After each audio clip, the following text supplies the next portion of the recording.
probably like 15 seconds. There we go.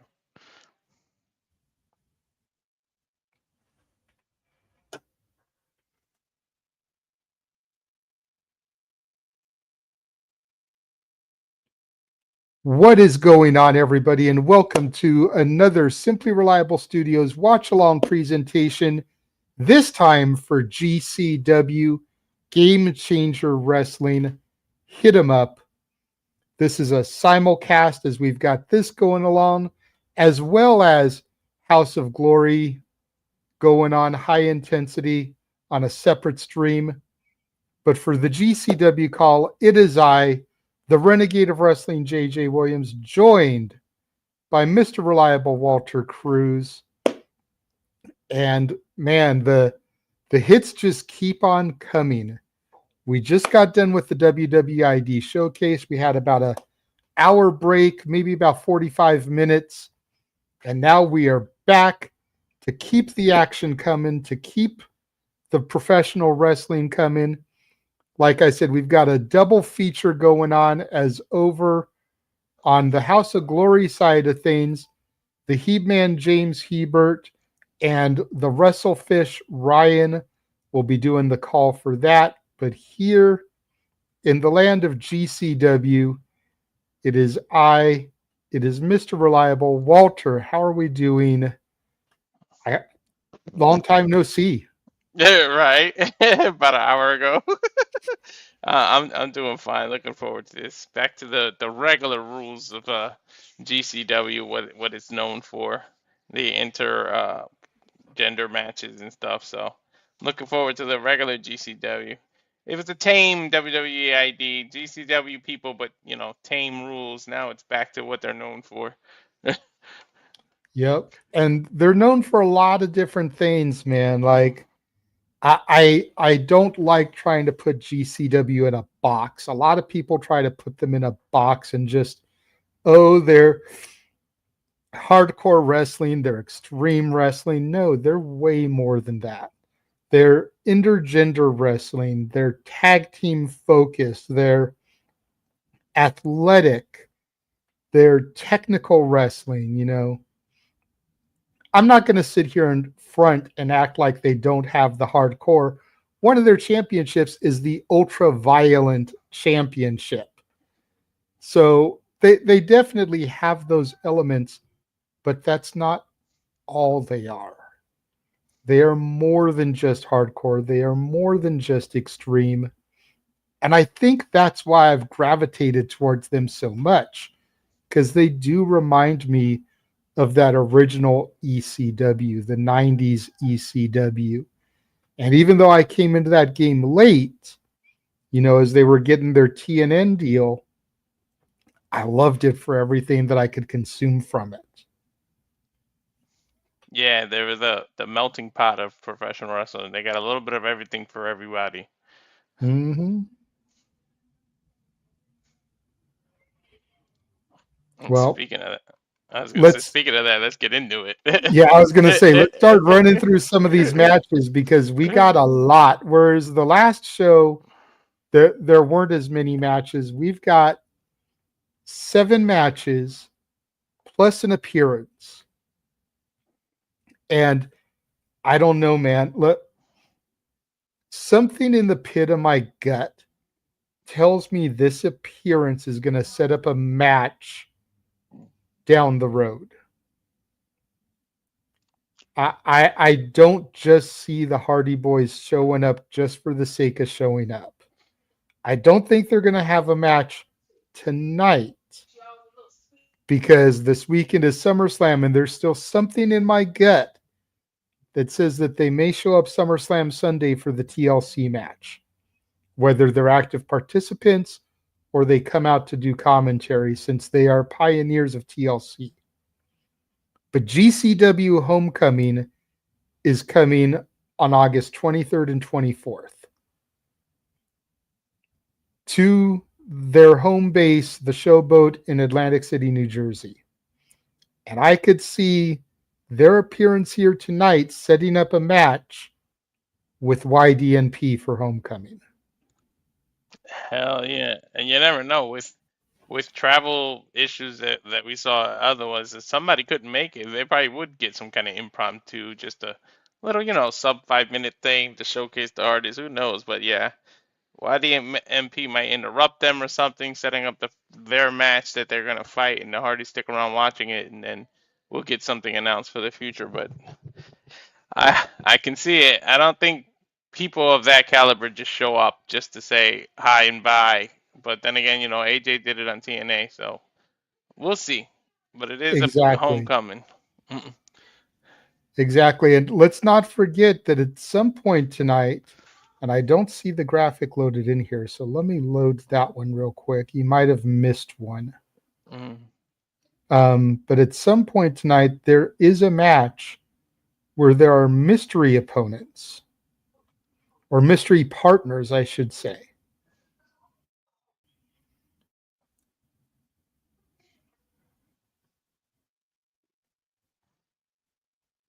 And could the Hardys end up being those mystery partners? Oh yeah, for Shotzi Blackheart, that's true. There's already with Cardona involved. I mean, not that he's an official TNA talent, but that's where we've been seeing the most of him. So there's already a little bit of a TNA feeling, especially with Steve Maclin in another match. So you never know. I don't like the silhouettes. Kind of look like Randy Orton. I don't like that they made the silhouette look like that. It's Kyle Fletcher. Right?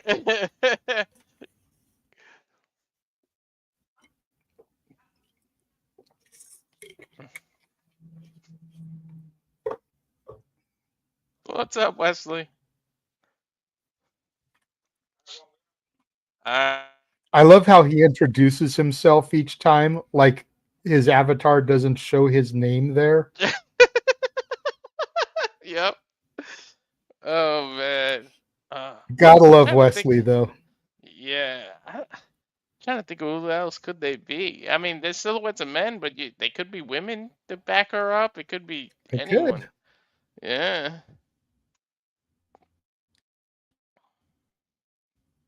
But anyway, what else we got?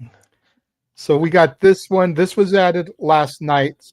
This one was added last night. Atticus Cogar Hmm. versus Billy Starks. Billy Starks, of course, has been making a name in Ring of Honor. Athena's minion. Atticus Cogar has been one of the main ones to watch in GCW this year, going back to the beginning of the year. Hmm. That should be a banner right there. Koger, I honestly thought would be wearing the title right now. Like I'm so shocked Effy still is holding that title. I really thought Atticus would be champ by now. He's like I said, YDMP and Kroger, the whole Kroger, and then I almost said Fuego with a Soul, but you know who it is. But those were the three main reasons that I started liking GCW. So Little Shock Kroger Yeah, isn't holding definitely. the title, but this is gonna be a banger for sure. I definitely feel his time is coming. And again, with Homecoming around the corner, it's possible they do a big change there at Homecoming. I don't see Effie getting out of 2025 with the title. Definitely not. You know, Especially the I last. don't know I thought he was gonna exactly. lose the last time. Yeah, I don't know exactly when he won it. I could look it up, but I think we're getting close to a year if we haven't already passed a year. And I don't see Effie getting out of 2025 with the title.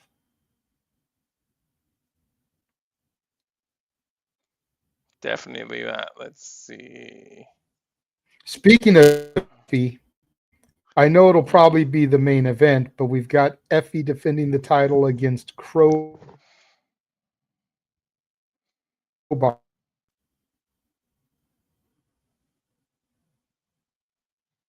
Yeah, and this is why I said that about 2025 because I barely see him get past Crowbar, to be honest. So, hmm,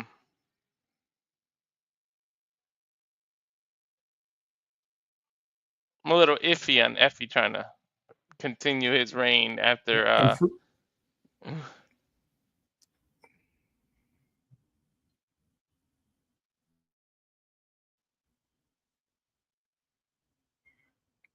Yeah, I hear you. I feel like this is just a courtesy defense. I know Krogar, or not Krogar, excuse me, Crowbar is from the Jersey area. And for those of you wondering, this is the same Crowbar from WCW that used to team up with David Flair. So I think this is just a cheap, easy victory for Effy, not to discredit Crowbar, but it's give a legend a title match in his hometown on a big weekend. It's SummerSlam weekend. I think that's the only reason we have this match, honestly. It sounds like that would be something, yeah. That makes a hell of a lot of sense. Then we've got YDNPM, Alec Price, Jordan Oliver, and Marcus Mathers taking on Gringo Loco, Jack Cartwheel, and the man who just became the inaugural WWE ID champion, Cappuccino Jones. This is going to be a banger. I'm curious where they place this match on the card because traditionally, YDNP are the curtain jerkers because their matches are so high energy, so fast paced. They're a great way to get the crowd hot for the show. But Jack Cartwheel and Cappuccino Jones literally just ended their match about an hour ago for that championship. So you want to give them a little bit of time to rest, get their breath, maybe grab some food, go take a shower, change their ring gear, you know. So I'm definitely going to be curious to see where on the card they throw that one. You know what I Me mean? too. Me too. Yeah, it'll be interesting, and it's gonna be interesting. I mean, I know what Cappuccino said at the end after he win, but he just literally beat Cartwheel. So is there gonna be a little animosity on that side of the tags? I mean, I doubt it, but I mean, they might be in there. You never know.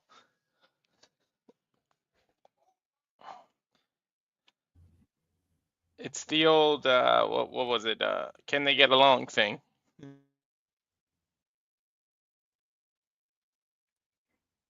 We will find out in due time.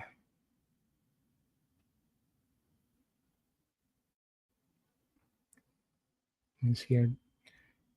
If you can hear me okay, give me 1 second. Go ahead and take the lead here. Okay, cool.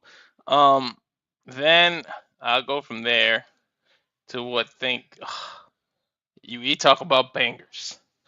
These are two, and I don't mean big as in weight wise, but these are two big man slapping man meat because this is one called Manders, the huge dude, Steve Maclin, TNA's champion right now. I'm sorry, not champion, but one of the titles. Steve Maclin, two big men slapping meat. This right here has the potential to steal the entire show.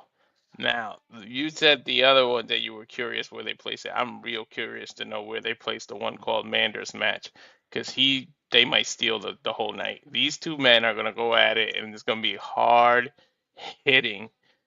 Thank goodness GCW has no rules because you can't bind neither one of them by rules because they're gonna probably go all around that arena. Be careful, fans, because you're probably gonna have two big men in your laps during this match. Absolutely. And Manders needs to be careful because he's fighting at Bloodsport tomorrow.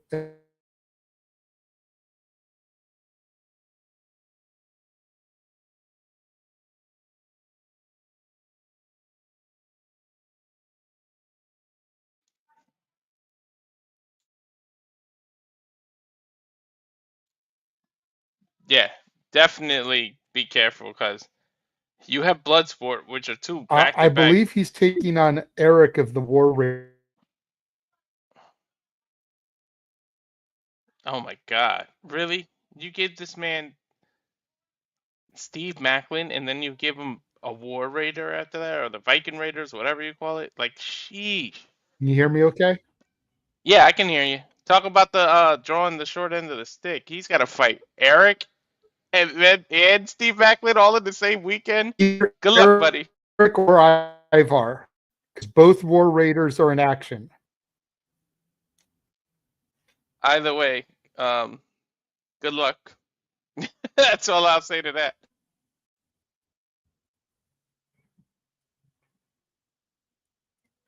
Yeah, it's going to be nuts.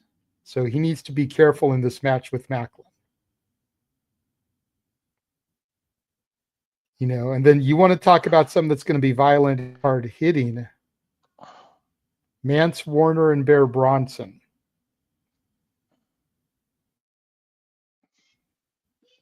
Dude, Mance Warner has been showing up on every GCW that I've called, seriously.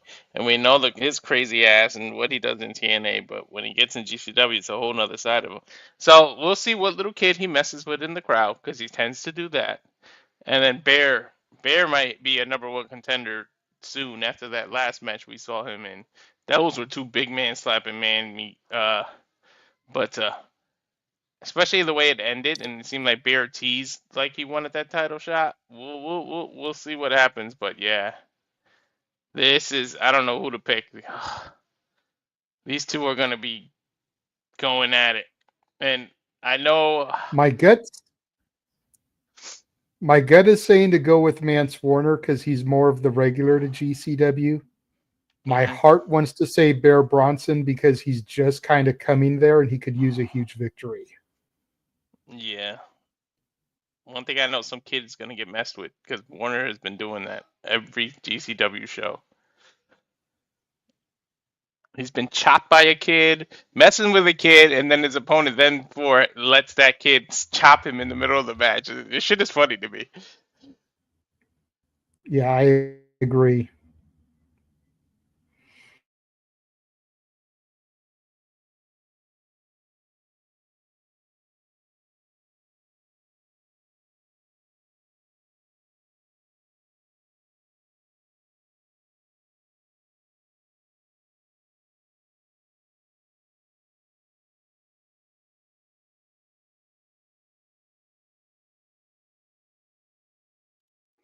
Definitely gonna be insanity, Charles. But next, let's talk about the. I don't know much about the rejects to be honest, but this the rejects versus Drew Parker and Emersyn Jayne. Uh, I think you would know more about them than I would, but based on the graph, I mean, I'm looking forward. GCW does one thing really well, and it's the tag division. So, regardless if it's intergender or regular tag, and YDNP are the pinnacle of it, I'm looking forward to this match and just how GCW does their tag teams.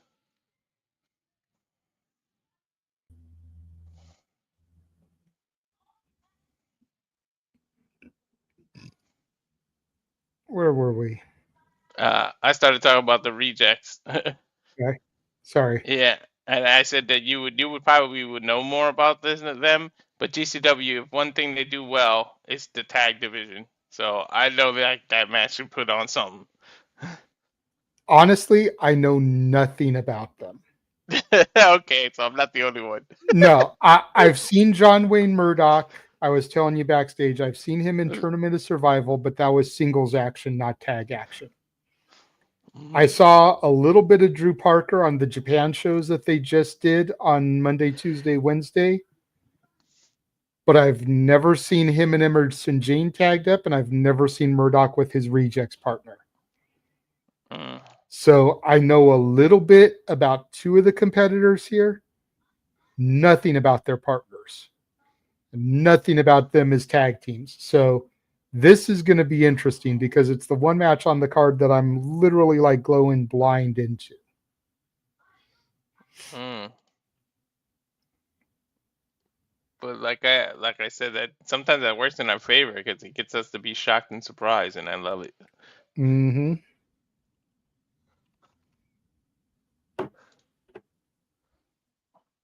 We'll see what happens. Yep, absolutely. What time is it? 4:50? Mm-hmm. Okay. Well, why don't we take this opportunity before the show begins? And we're going to run our watch along trailer. Give me just a second because I'm not sure if the current one is loaded in here. So let me load it just in Mm-hmm. case it's not the right one. But let's take this opportunity before things really get rolling to do that. What I mentioned to you off air is just Mm-hmm. about here. So when that comes back, I'll just let you be solo for a couple of minutes, and I should be Okay. situated before the show actually goes live. Okay, cool. It's loading. Apologize for this, folks. I'm not sure if the one that was in there is the most recent, and as it is, the most recent one's out of date because it's got the Japan graphics in there still. So it just is what it is. But here is everything coming up from the Simply Reliable Studios in our watch long trailer. And when we come right back, you'll just have Walter for a couple of moments. And now for a taste of things to come.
Center of Attention, Brittany Brooks here. This is your NWA Women's World Television Champion. This is the TNA Knockouts World Champion, Masha Slamovich. Subscribe to Rage of Wrestling on YouTube.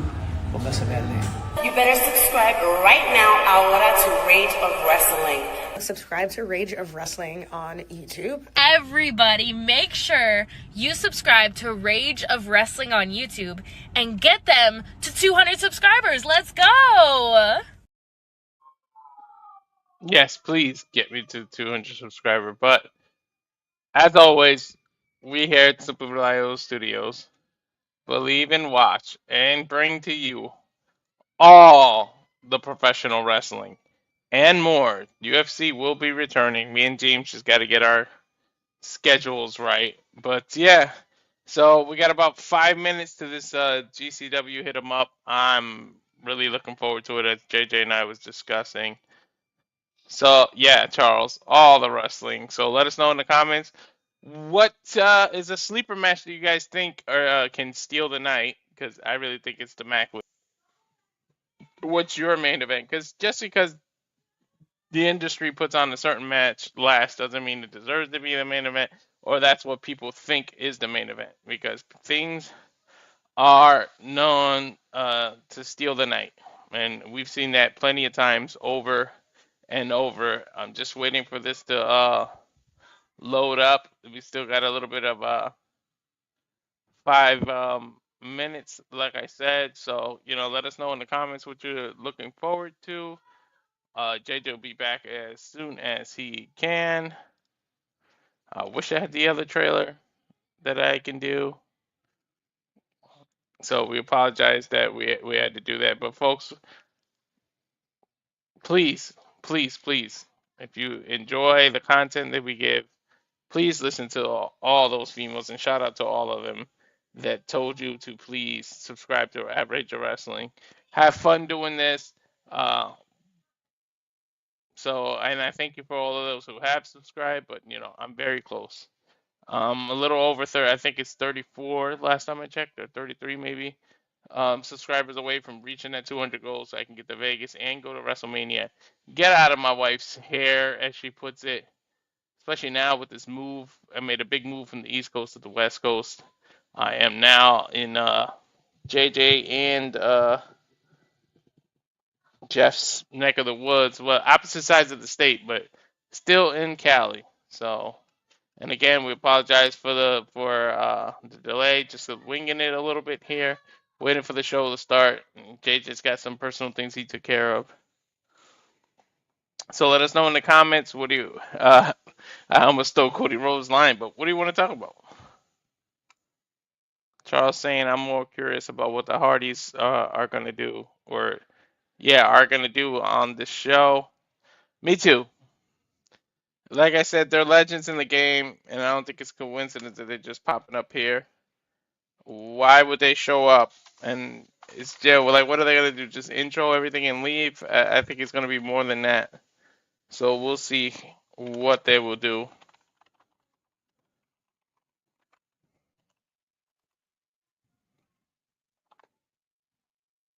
I think I love JJ's idea of them doing something at SummerSlam.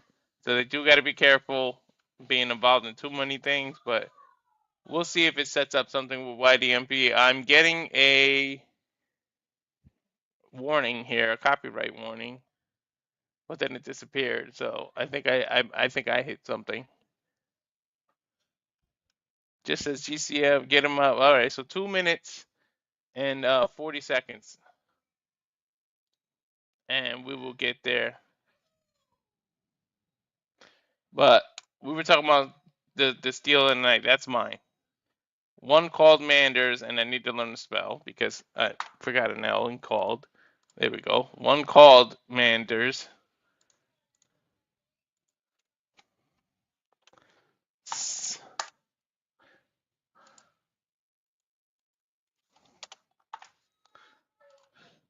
Versus Steve Maclin is my sleep. I don't know if I want to call it sleeper because you can't really sleep on either one of these big men, but I feel like they're gonna do it. Somebody they can steal the show, and we'll see what happens. But thanks, Charles, for commenting there. Anything else you want to talk about while we just waste a minute and 45 seconds? You guys let us know. Trying to save my voice. I don't know how Noah goes on and on and on, and he needs to save his voice, but I can feel it in my voice already. Gonna ask my son for some water in a minute.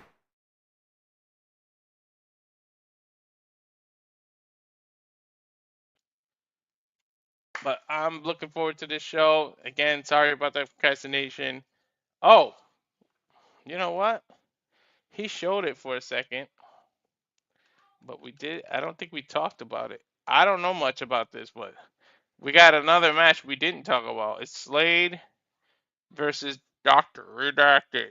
And if you know why I said it like that, then you know. If you've been watching for a while from the country Redacted that Noah used to do, but I don't know much about either one of them, but based on the picture, Slade looks like you should out of fear him, but Dr. Redacted looks even crazier. So we'll see. Thank you, sir. We'll see what happens with that one.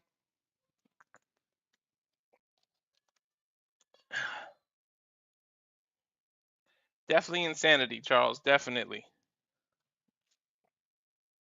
We'll see. Tonight will be a game changer. There's your pun. Game changer wrestling. GCW. Tonight will be a game changer. We'll see. It's a fact with all the wrestling. Puns activated. I threw so many puns out earlier if you watched James and I during the Cappuccino Jones match. So I may calm down with that one. We'll see. We'll see if I'm feeling it. But I'm might try to break JJ. We'll definitely see.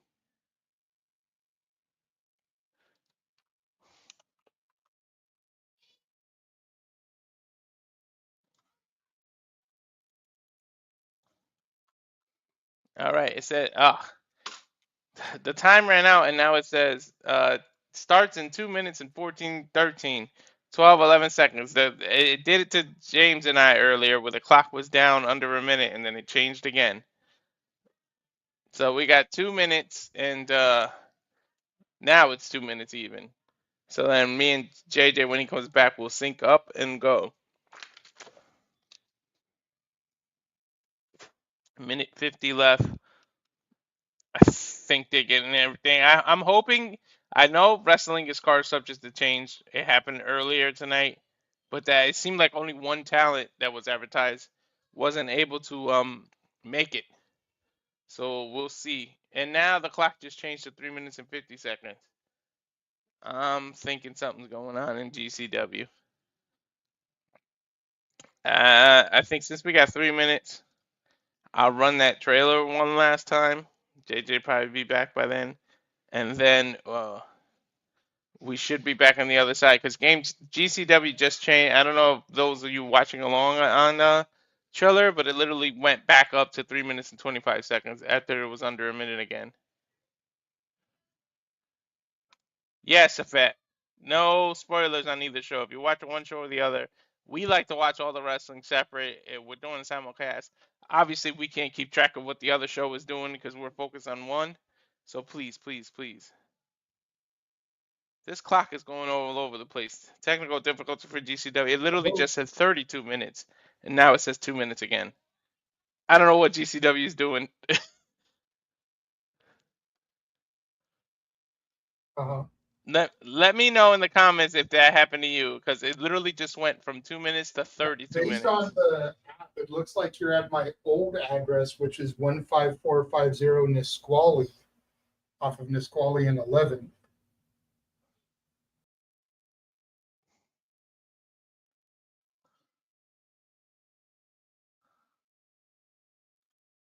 Well, Charles, I'll give you my reaction. It is going to be crazy, though. Definitely crazy.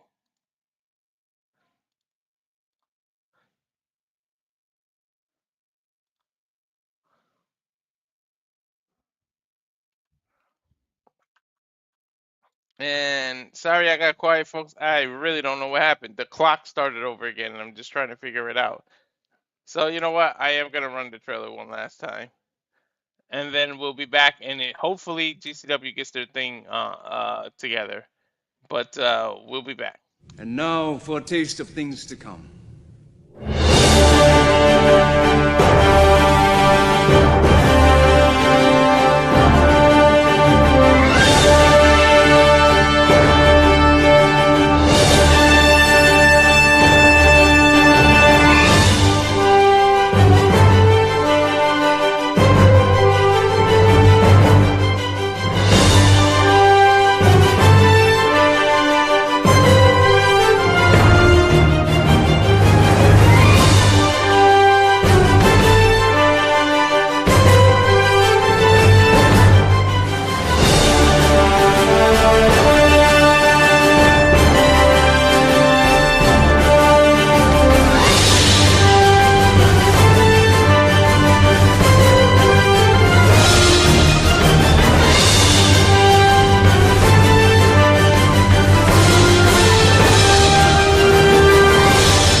Again, all the professional wrestling, and I think they're gonna go into it. The clock just changed again, and it went into the copyright, but then it backed out. So I don't know what the heck is going on here, JJ. But It's typical GCW. Are you seeing the stuff from Kerrigan Hall? I had to refresh. Hang on. Oops. What happened was it went to like 1 minute and then it went to 32 minutes out of nowhere. It was so weird.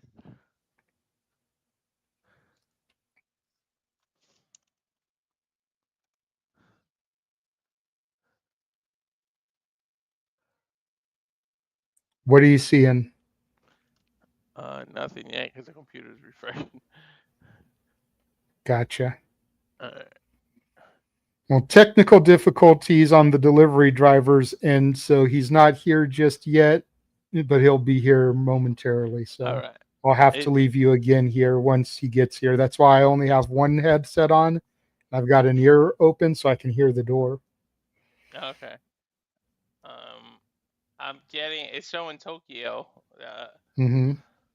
Like guns are pointing at each other or some kind of fireworks. I don't know what that was. Okay, I think I'm ahead of you.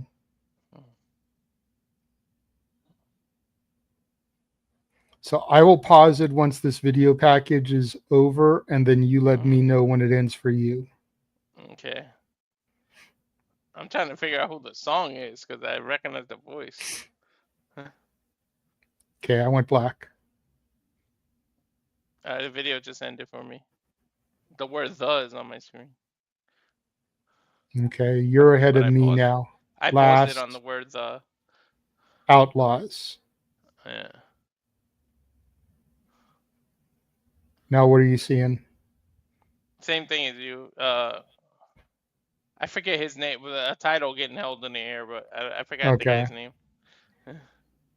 Ugh, I hate that spot when they show that. Light tube to the back of Effy. Mm-hmm. Atticus Koger. Mm-hmm. Jump off the cage. Long live GCW. Mm-hmm. Okay. Right in sync. The crowd going crazy. I love that announcer.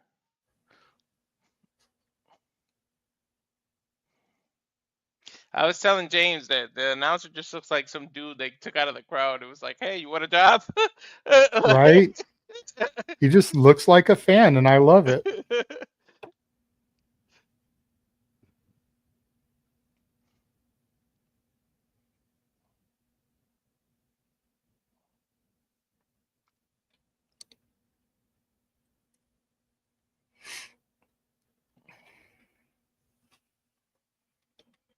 It's introducing Hit 'em Up now.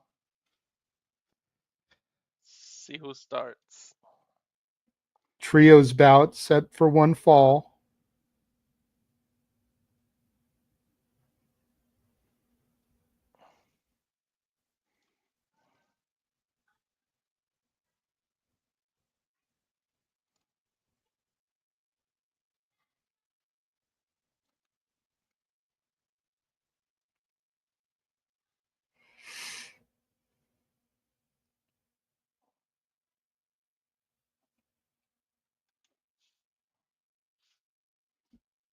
They're starting out with the YDNP match. Cappuccino Jones, Jack Cartwheel, and Gringo Loco all making their way to the ring.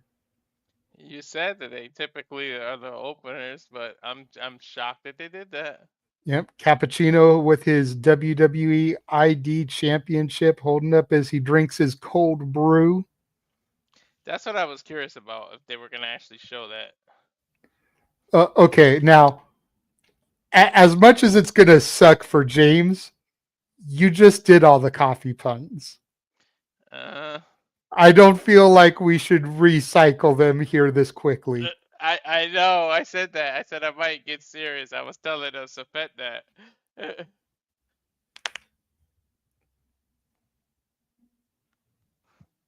For some reason, I really want to see Jack Cargill versus Ilya Dragunov. I don't know what it is, but I want to see those two go at it.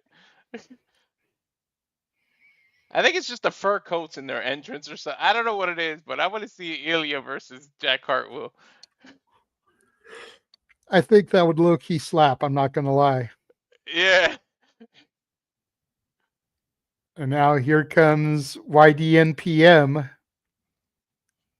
Alec Price, Jordan Oliver, the GCW Tag Champs, Marcus Mathers. Alec Price wrestling his third match because he went back to back on the ID showcase. We thought we were crazy. We are, but that's another story. And you know, Gringo Loco's been impressing me too, man. The last few times I've watched him.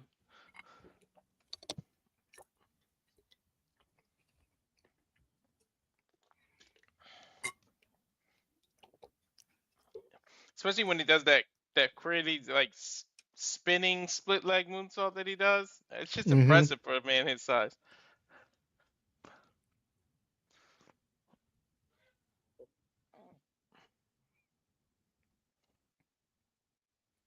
Wait, it's not Marcus Mathers. They replaced him with somebody.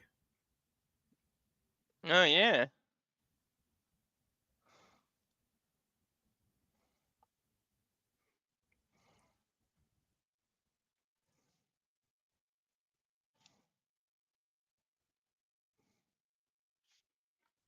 They just announced him as Busta and the Brave. Busta and the Brain. Oh, one is the okay. Pinky and the Brain kind of reference. Mm-hmm. Jordan Oliver has been tweeting that lately. He says one's a genius, the other's insane. I was like, so which one is which, Narf? Mm-hmm. I'm trying to figure who's that replaced Marthers? I'm not sure.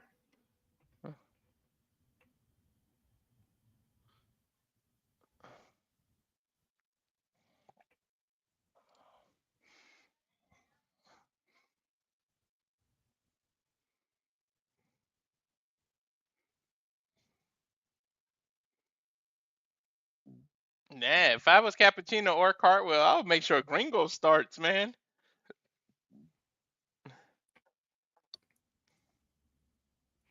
Well, and I believe it's Veda Scott on commentary just mentioned, if anybody beats an ID prospect that's the champion, you become ID'd yourself. So can you imagine if Jordan Oliver or Alec Price are able to pin Cappuccino Jones here? That would mean one of them would get ID'd. It looks like we're going to start off with Jordan Oliver and Gringo Loco, to your point. Mm-hmm. Or no, it's the other guy. Mm-hmm.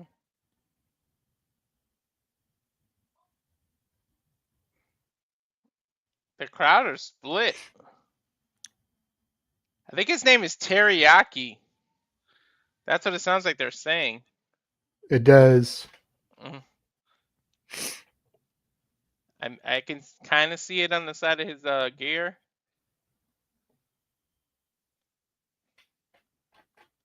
It's spelled weird. It's spelled with like 2 R's.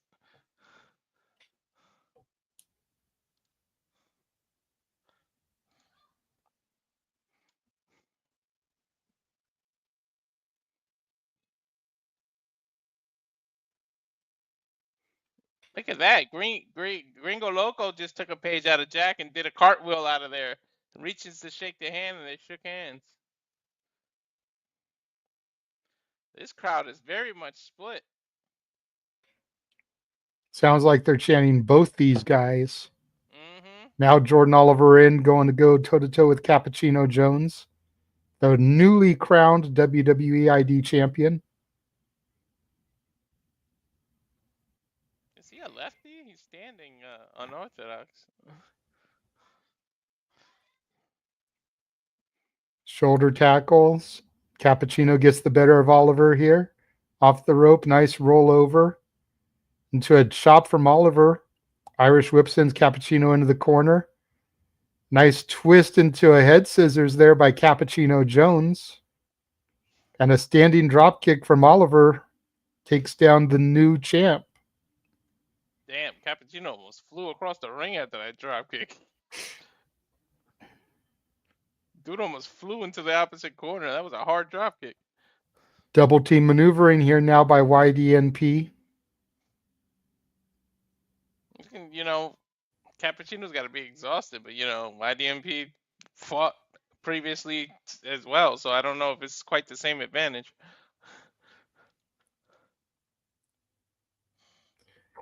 Well, yeah, this is like YDNP's 4th match in 5 days as a team. Alec Price's 5th match in 5 days. So, as exhausted as Cappuccino and Cartwheel are, you really can't feel bad for them. Mm-mm. And then 3 of those matches were in Japan, so you got the jet lag from travel coming back as well. And they're still wrestling Oliver 3 times today, Price now 4. Mm. Yeah, so you can't feel bad for them. Alec Price now taking it to Cappuccino Jones. Nice right by Cappuccino. Arm rainer, elbow. Another arm rainer.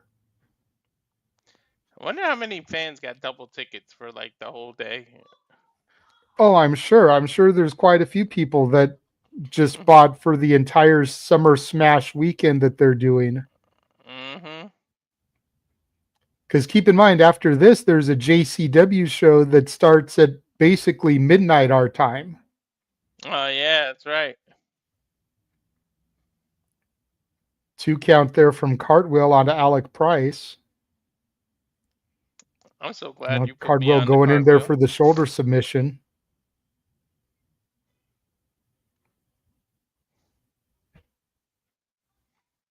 And there's definitely some cohesion between these 3 men because Girngo, Loco, and Jack Cartwheel are part of a stable called Los Desperados. And then we've seen Cappuccino and Cartwheel team up on Evolve before. So, Mm-hmm. They teamed up on more than one occasion, yeah. Holy shit.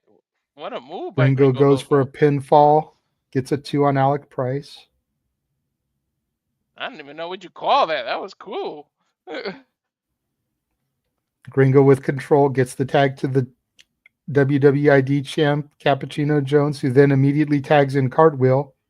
Some double team maneuvering there by the ID prospects, taking out the men on the apron. Cartwheel from Alec Price gets the tag into his partner, Jordan Oliver. Big boot from Oliver. Super kick follows up. Tornado DDT stepping off of Cartwheel. And Jordan Oliver is hype right now. Bro, that was awesome. Spinning lariat followed by a bulldog, followed by a super kick from Oliver, all onto Jack Cartwheel. And now Jordan Oliver with that delayed German suplex with the bridge gets 2.5 before Cartwheel kicks out. I think Oliver had his own cappuccino because damn, he's hyped like he's full of caffeine or something. That man's all over the place. Man, I love me some Jordan Oliver. I prefer out of the 2, I prefer him to Alec Price, but they are my tag team of the year right now. Hell yeah. Jordan goes for a big boot. Cartwheel evades it with the cartwheel, gets a boot of his own. Nice backflip into an ace crusher by Cartwheel, takes Oliver down. Jack Cartwheel, desperate need of a tag. Luckily, his partners are both on the apron. They're ready and willing and able. Hell yeah. Everybody's screaming Cartwheel right now.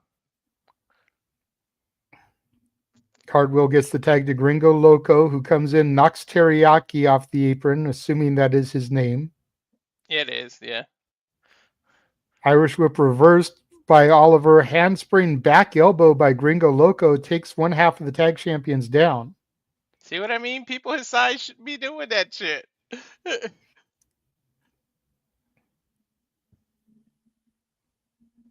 High rent district. Swanton bomb by Gringo Loco, and of course we'll see the Hardy Boys later on tonight. Kick out by Oliver at about 2.5. I see what Gringo's doing, trying to show off to the Hardys. He know they're watching backstage. Gets the tag into Cartwheel, who immediately tags in Cappuccino. Going to get a little double team work here by the ID prospects. Right hand from Cappuccino to Jordan Oliver into the Death Valley driver by Cartwheel. Only gets 2.5.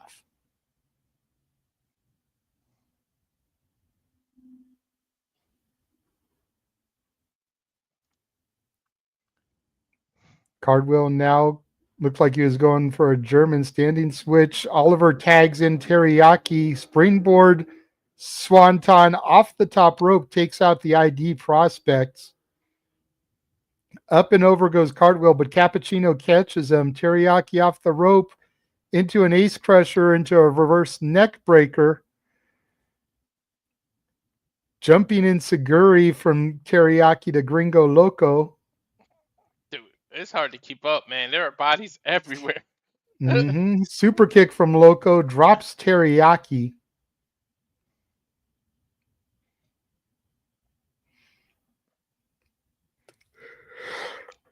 Swanton bomb blockbuster double team there from Cartwheel and Cappuccino. Cartwheel goes for the pin, but Teriyaki kicks out at 2 3/4. Dude, that was a crazy ass double team move. Now Cartwheel's going to fly. Cartwheel backflip over the top rope to the waiting fans on the outside, then Tarzan's his chest. I remind you. Now Gringo Loco, the big man's going to fly. Swanton over the top rope there. There's no tape delay. There's no nothing. These are the same people we just watched wrestle a little over an hour ago, and they're For going real. like it was last week we saw them. Like literally, Cappuccino and Cartwheel maybe finished their match 2 hours ago. Yeah, I'll be right back. no problem.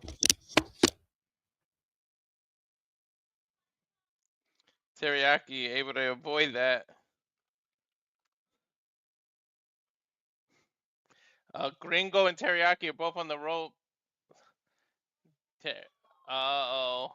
Electric chair position by Gringo Loco. Spins Teriyaki and does a power bomb off the top rope. Gets a 1, a 2.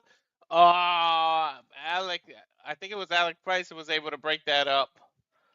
That was 2 3/4 there. And yeah, I agree with you, Safet. Holy shit, what a move.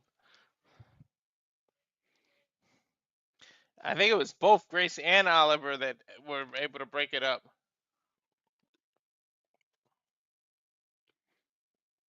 Crowd chanting for Gringo Loco here.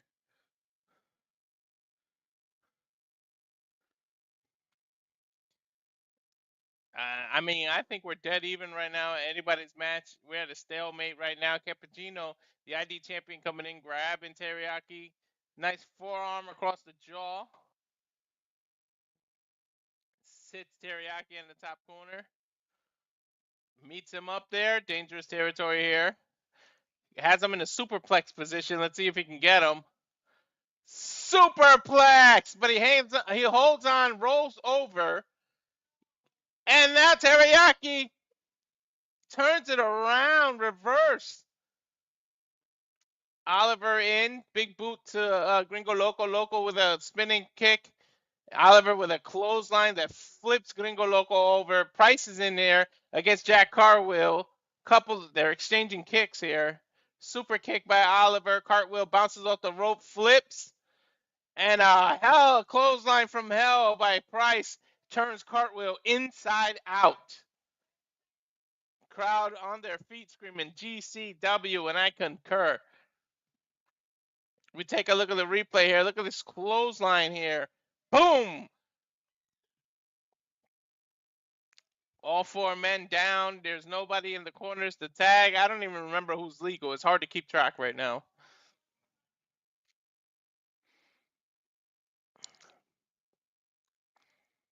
Teriyaki starting to see that Price is in his corner. He turns around. He's in the whole opposite corner. He's releasing some of his wrestling tape. I don't know if he's going to cheat and choke Gringo Loco, but it's Gringo Loco and Teriyaki that are in the ring. Nice elbow by Teriyaki. Forearm exchanges from Gringo and Teriyaki. Seems like Gringo Loco's getting the best of him. Body slam here. Nope. Reversed by Teriyaki. He backs into his corner. Price able to tag in. And I think Gringo tagged Cartwheel. Double stomp off the top rope by Price. That's a hell of a way to make your way back into the ring. Oh! Gringo lifts Price up. He stands on his chest, comes off the rope. Hurricane Rana. Price on fire out of that corner. Cartwheel misses a clothesline. Blockbuster off the top rope or off the ropes. Teriyaki comes in, bounces off the rope, climbs the top rope, somersault flip, tope con hilo. Oliver asks for the tag, jumps in the ring. They got Jack Cartwheel. Double implant DDT. Oliver cover, 1, 2, 3, and it's over. Oliver able to get the cover over Cartwheel. Wow, Cartwheel gets 2 losses back to back. Sucks for him.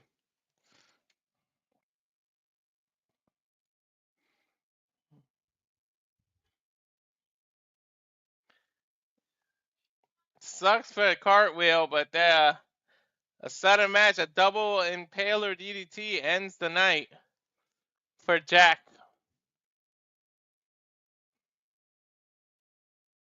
And now Vandal 48 in the ring, throwing chairs at YDNP.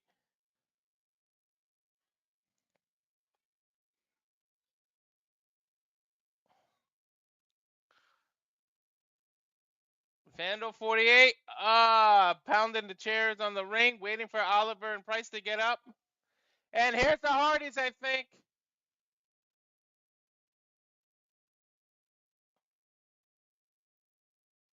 The Hardys just came out to save the champions. We talked about how they weren't there just for that. The Hardys are here.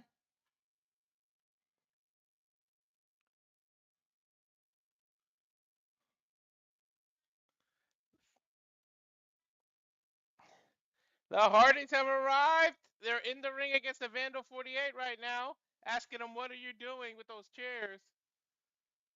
GCW crowd chanting, delete, delete, delete. Vandal 48 charging at them. 2 kicks, twist of fate. A reverse twist of fate by Jeff. Matt hits the regular twist of fate. JJ called it. The Hardys aren't there for no reason.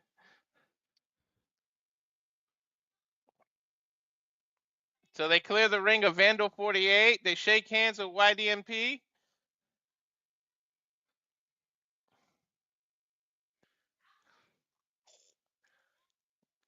And Oliver and Price grab the tag titles, but I don't know if you see it, JJ. Matt's staring at those titles.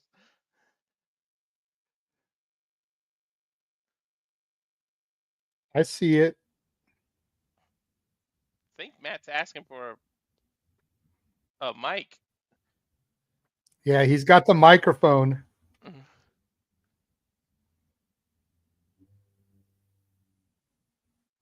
Matt says, well, hello, everyone. It's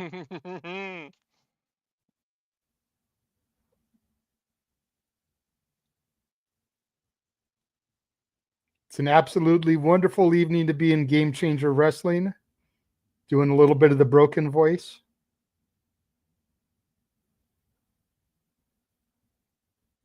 Give a round of applause to these men. What a hell of an effort they just put on.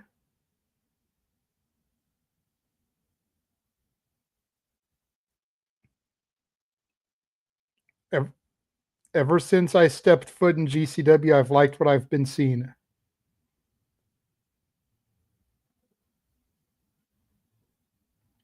Talking about how they have a history in GCW.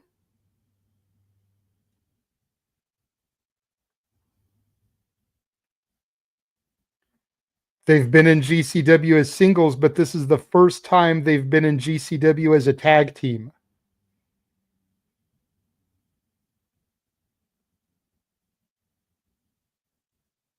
Jeff Hardy fist bumping some of the people at ringside.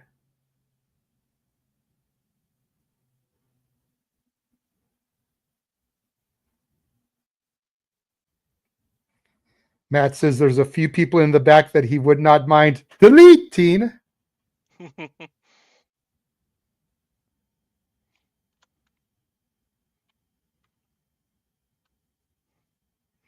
Now Matt's giving the microphone to Jeff.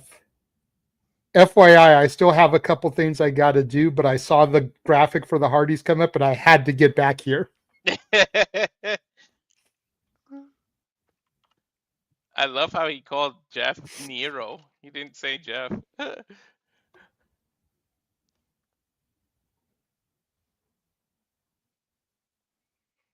Jeff's talking about the ladder match at Slammiversary where they regained the TNA tag team titles.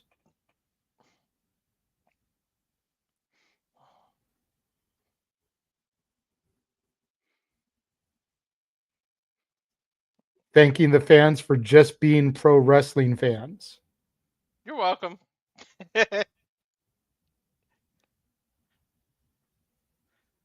You could thank us for giving us that interview I've been looking for. Right? Jeff gives the mic back to Matt.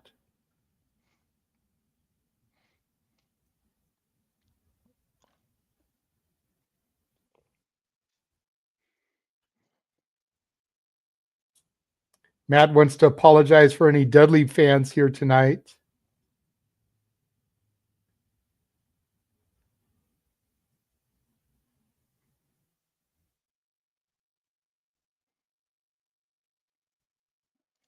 In a couple months, it'll be the final deletion of the Dudleys. Nice.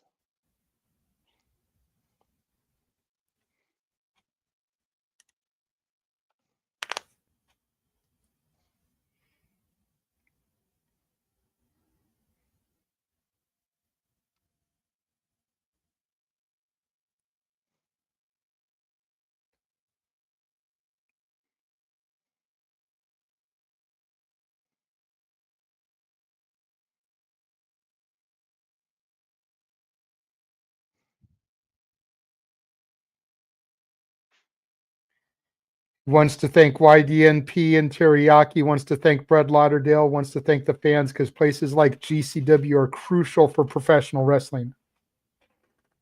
Hell yeah, tell them, Matt.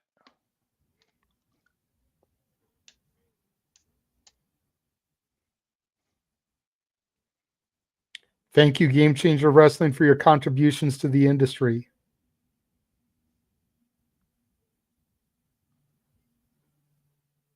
Crowd chanting GCW. Come on, Matt, issue the challenge. I know you want to. Right?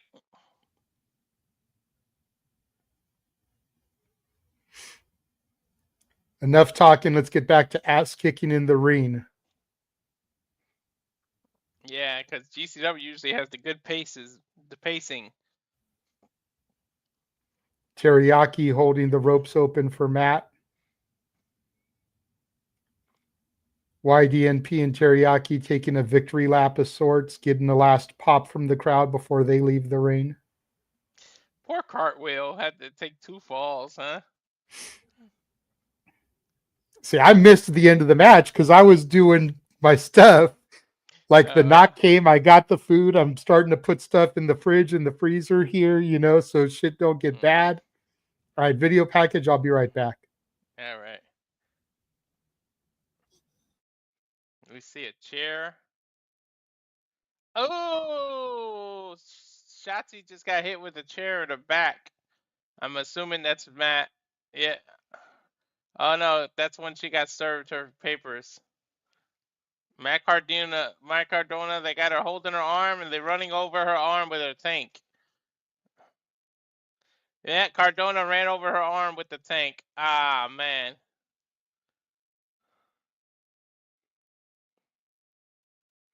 That was the package, so I'm assuming the Shotzi match is next.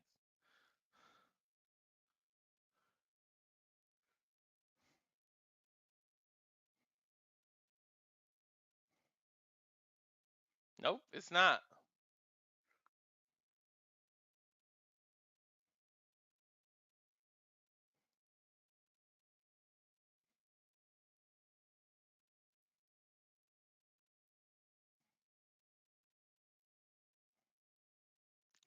I think this is an impromptu match. They say this match is for the Jersey Championship Wrestling title.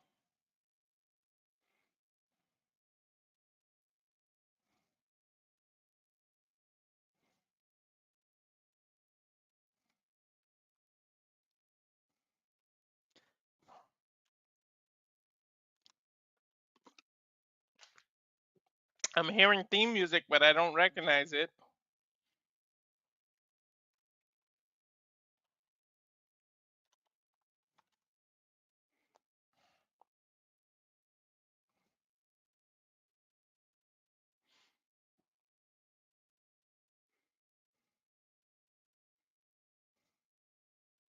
This is Gary J. challenging for the JCW championship.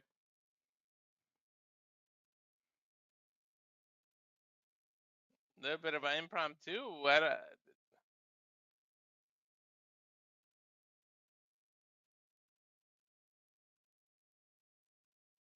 Representing Unsigned and Don't Care, Gary J.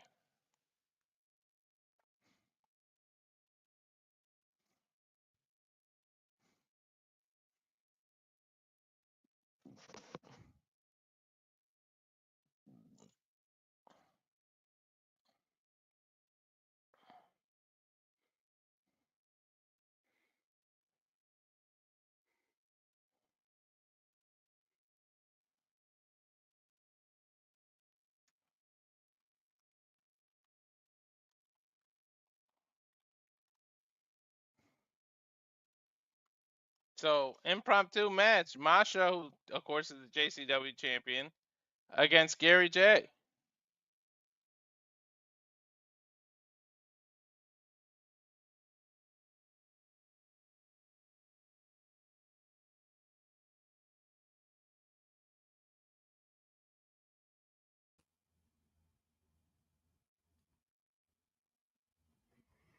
I'm back.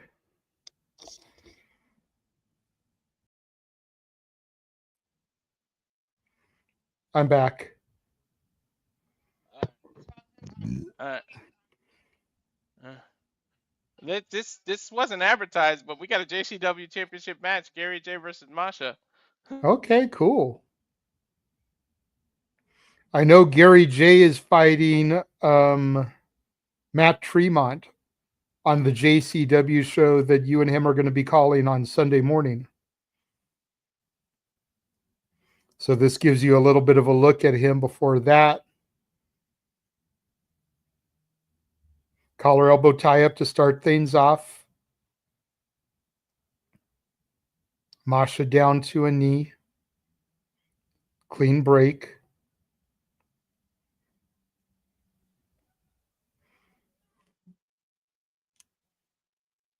Another collar elbow tie up.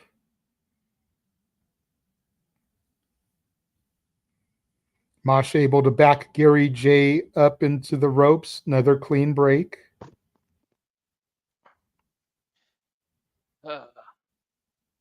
Did you hear what I said while you were muted?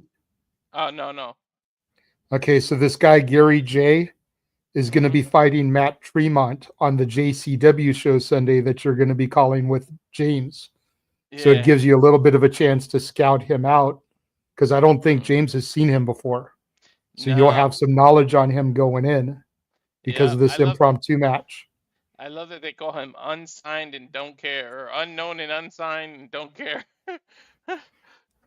Gary J gets tripped up. Nice drop toe hold from Masha. Lands on the ropes. Big boot. Masha off the ropes. Right into a forearm smash by Gary J.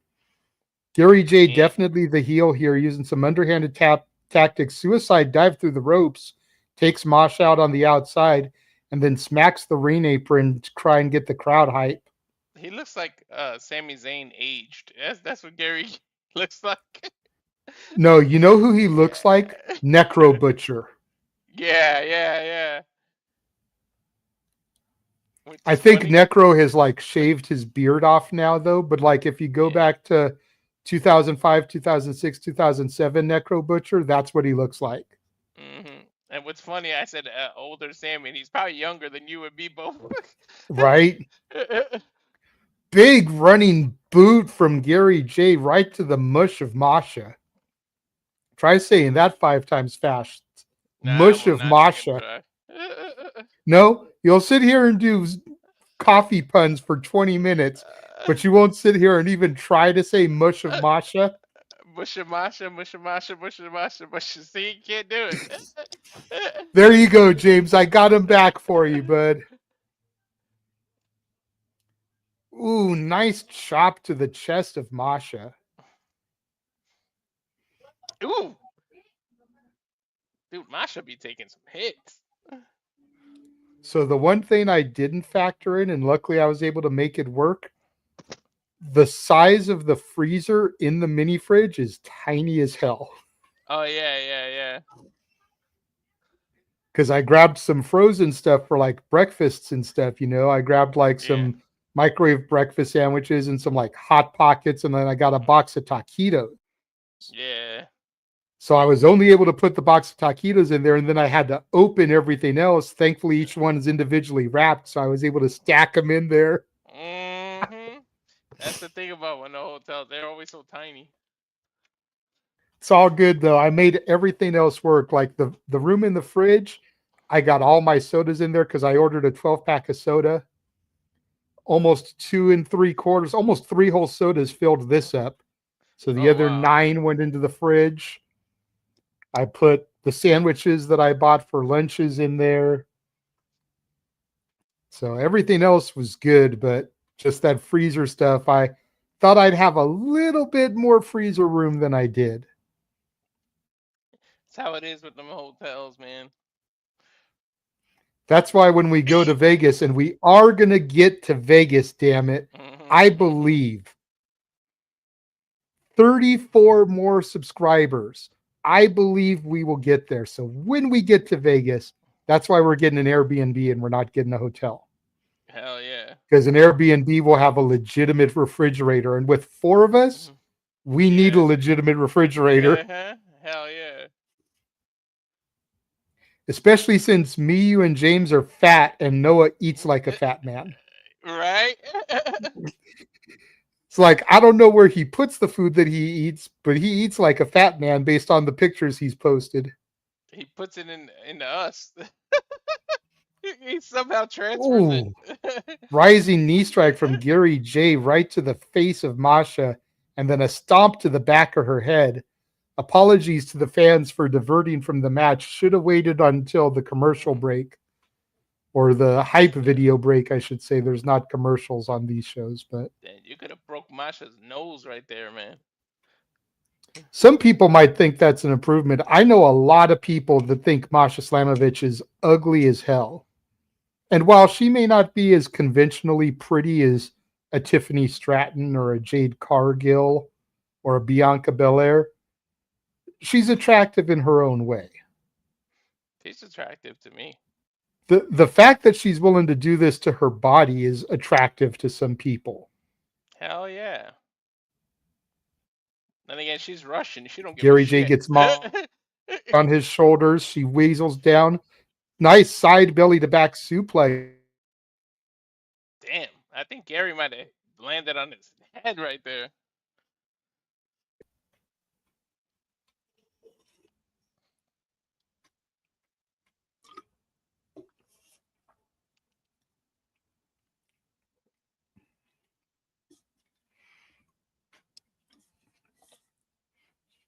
Take the lead for me if you can. My Triller feed is buffering, so I'm falling behind. No problem. Masha able to.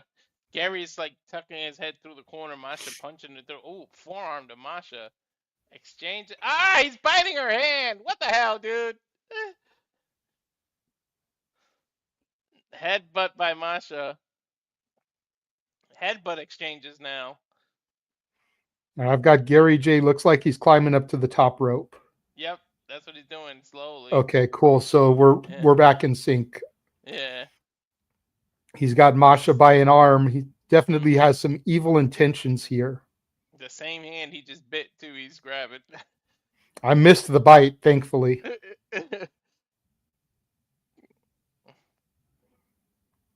Masha's countering. Looks like she's going to go for a superplex. Nails it.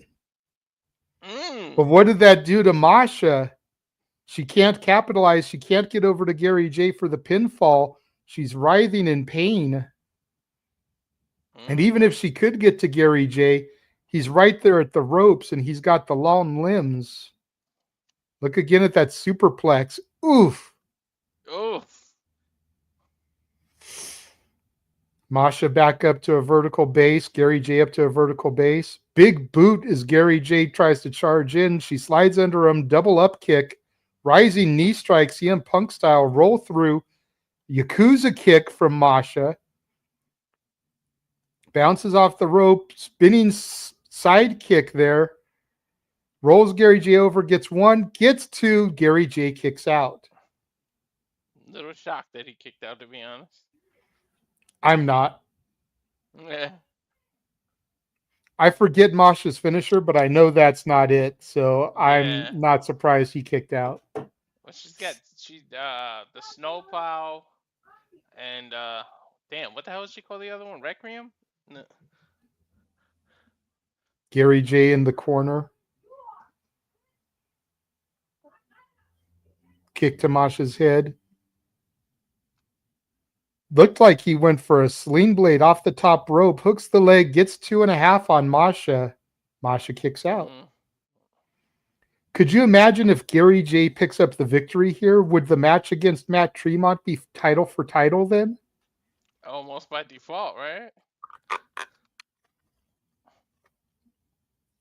We don't like you, the crowd is chanting. I don't think he cares. Yep. I don't think he got in the industry to make friends. Nice small package by Masha, gets 2. Gary J kicks out. Mm-hmm. Another running forearm strike to Masha, backs her into the rope. Gary J off the other side. Another rolling kick from Masha. Damn, she called him. Goes for the pin. There's one. There's 2. Gary J kicks out again. Nice. That's the second time Masha's hit that rolling kick, and the second time Gary J's kicked out. Almost makes me wonder if Masha lands it a third time, if third time will be the charm, Walter. Yeah, possibly. But I love when she ends with the snowplow, which she hasn't really been using lately.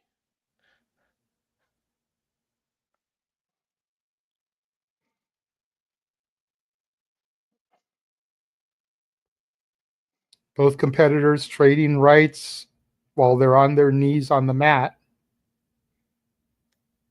Crowd cheering for Masha, booing Gary J. Spinning back fist by Masha. Another one, but Gary J ducks. Headbutt to her stomach. Another spinning side kick. Masha's setting him up. Looks like she's going package pile driver. That's her move.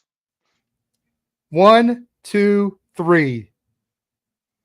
I was going to say, I didn't want to say it and be wrong, but I was going to say I could swear she's been using a package pile driver. Yeah, but she calls it, I think, the Requiem. I forget. But Masha Slamovich here, able to retain the JCW championship. No longer Masha 2 belts, though. It is Requiem. I knew she named it something.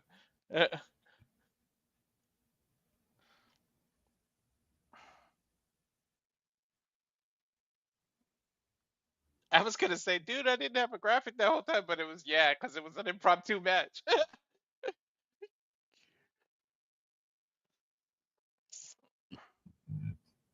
Now I wonder what this does for High Noon, because he's gonna want to get some momentum back on his side.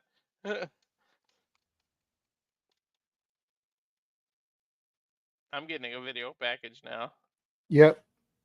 Boss of all bosses, Matt Cardona, Shotzi Blackheart. Did Dude, we call that, or me and James? I think you and James called it. I don't remember. We have to get to the show that's coming here for LA, because it's LA Homecoming. Tickets went on sale earlier today. We have to get tickets. Shotzi's going to be there. Cardona's going to be there. Tremont is going to be there. Already announced.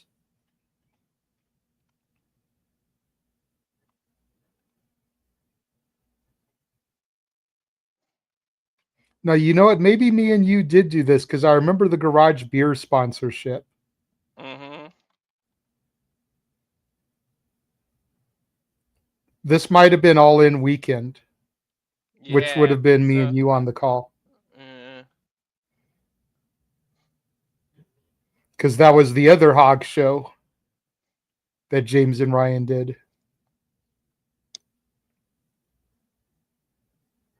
So while you were gone, they showed the video package of Matt Cardona running over her arm. I don't mean to laugh, but the tank, I guess that's how he broke her arm. But I don't mean to laugh, but it was funny, the video.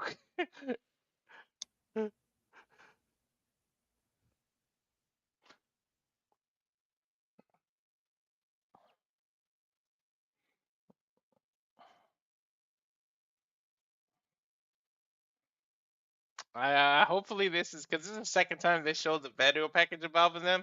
Hopefully that is the next match, but they keep doing that. Well, again, considering Shotzi has 2 mystery partners, they may be building up to that. Nope, you're right. They're doing it now. Cardona, Smart Mark Sterling, and Tommy Invincible versus Shotzi Blackheart and question mark.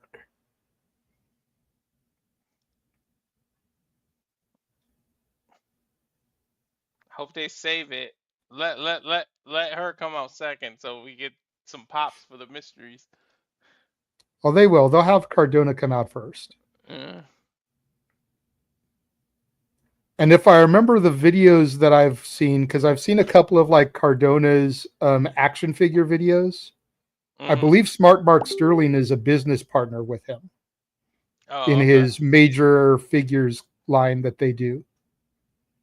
Him, Smart Mark, and Myers, I think, are all business partners. So that explains why Smart Mark is with him here. What are they? Captain America? Capine, somebody's messenger's going off.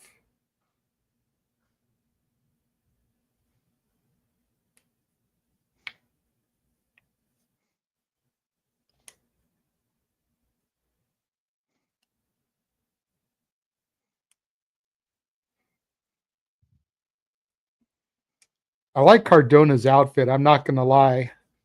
Yeah. The vest with the fringe on half of it, kind of like how Zack Ryder used to have the half shorts, half long trunks. You know, notice that one arm has no fringe, but the other arm has the long arm with fringe on it. I think that's a nice touch. And then it says the complete, but the jacket's not the complete. It's not completed, so it's funny. It's ironic.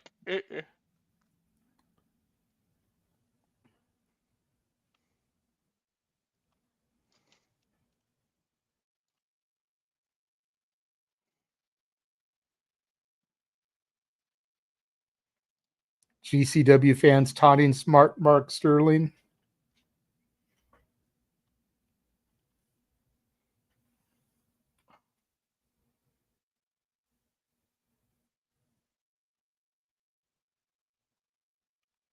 Declaring Cardona legally is the indie god. He saw the paperwork that the U.S. government did.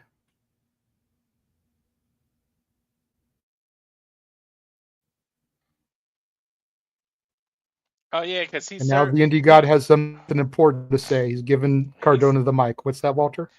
He served Masha.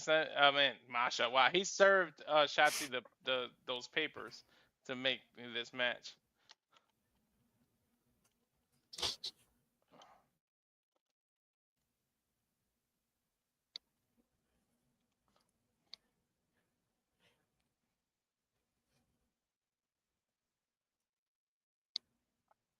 Cardona saying he is the real indie god. And he's a real American.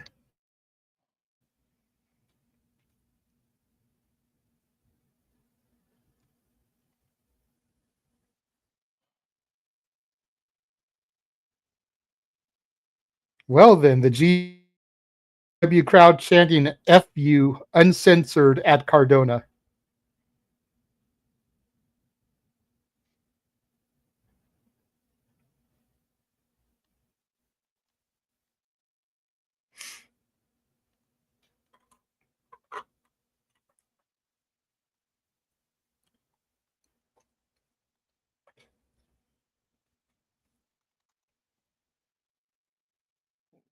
Are they saying shut the F up? Probably. I have my stuff Uh, turned real low so it doesn't get copyrighted. oh, okay. So I can't hear everything the crowd is saying, Hmm. but I'm able to hear a good chunk. I have it going in my own ear so that you guys can hear, but I can hear. Yeah, same. Yeah.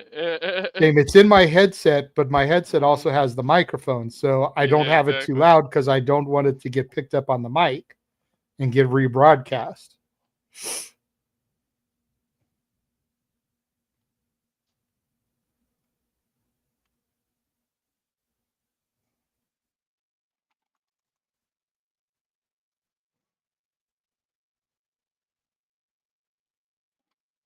Cardona bringing out Tommy Invincible now, the third member of his team.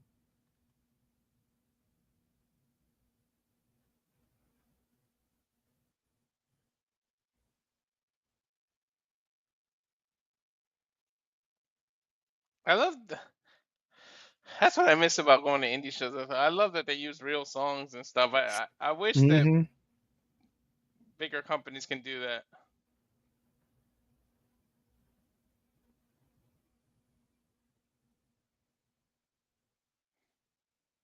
Why? What is he using? I can't tell, but you know it's a. I'm on the same boat as you. I turned it down. I wouldn't be surprised if he's using MGK's Invincible. Yeah, I think it is. I think that's what it is. Yep, it is. Okay.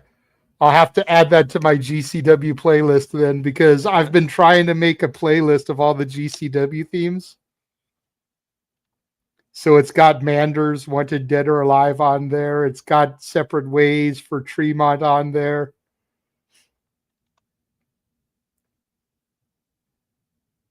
Obviously, I don't know everybody's theme.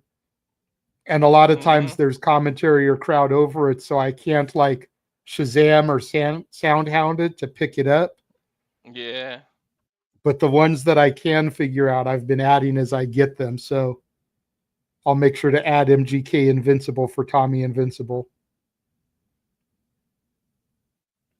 Hell yeah.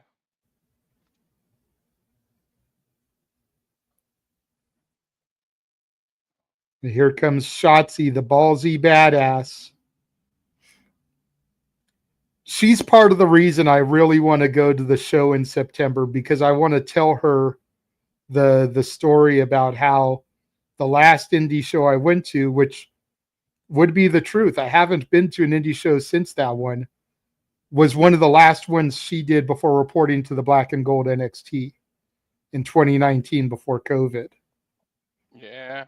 Like she I did love it. that show, and then I think she did one other show either that weekend or the next weekend, and then she Mm. reported to NXT. And then the next indie show I go to after that is the first time she comes to Cali for an indie show Hmm. afterwards, you know? I like Shotzi. So do I. I think she is gorgeous. Hmm. I like. It really won my heart too when she shaved her head, like as a support to Yes. hitting cancer. Like that just got me in the feels. And then I love that she likes classic horror because Hmm. I'm a huge fan of classic horror movies.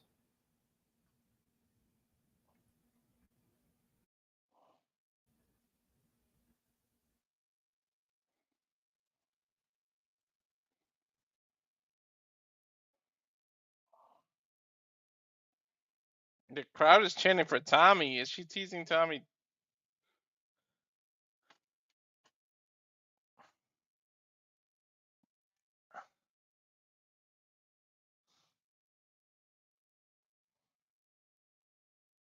Shotzi saying, I know someone that knows you very well.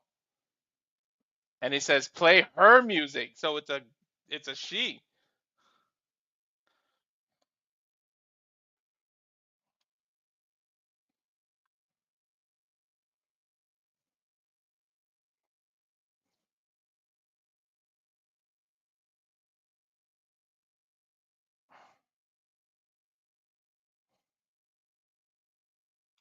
Oh, Is that the Virtuosa?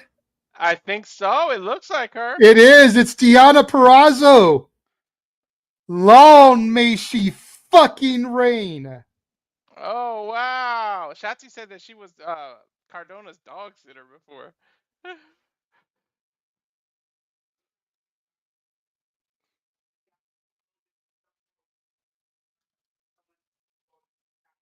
I'm not going to lie. When they said that it's somebody who knows you inside and outside of the ring, for a split second, I thought it was going to be Chelsea Green.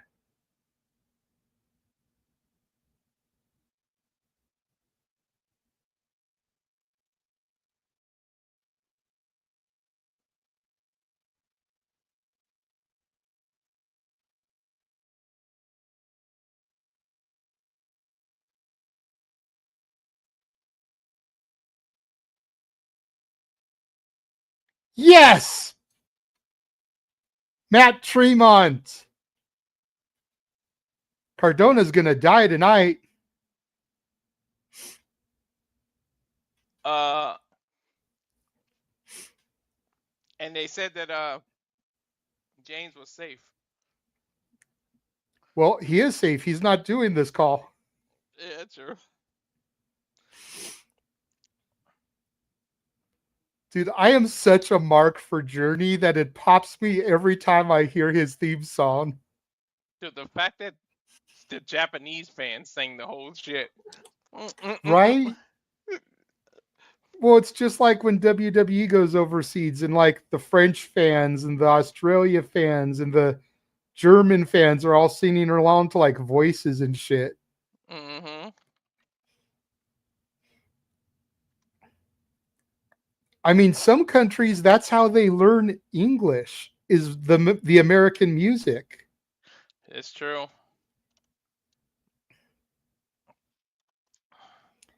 Think Yeah, not to Cardona take away from this match, but I remember John Denver, the late great John Denver, telling a story. And he did a song called Let Us Begin with a Russian artist. Mm-hmm. Name escapes me, not the point of the story. But when he first met the Russian artist, they stayed up for hours just singing old Beatles songs because the only English that the guy knew was music. And then from there, he taught him the song that they ended up doing as together as a duet and then recorded the song. But the only English that he knew was old Beatles songs. So they stayed up for 2-3 hours just singing Beatles songs together and bonding over music. Nice.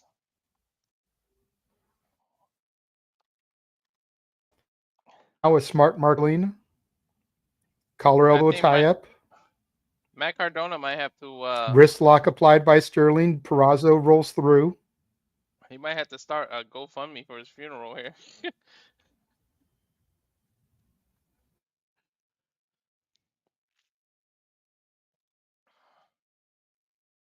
By the way, you could have gave me 100 guesses. I wouldn't have got that right.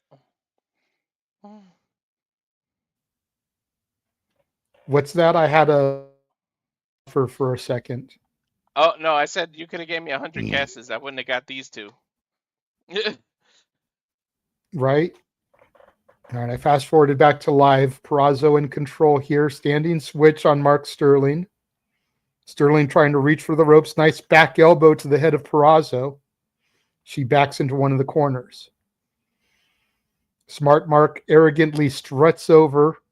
Irish whips the Virtuosa into the opposite corner. She ducks through his legs.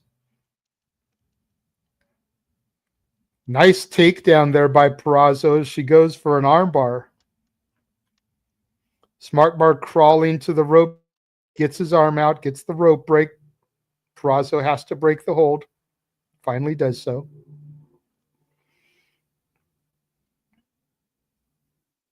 Sorry, I was updating the banner now that we know who the partners are.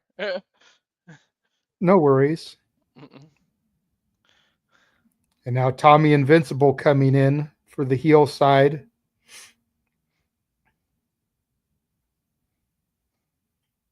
I don't know why he reminds me of Sean Spears a little bit.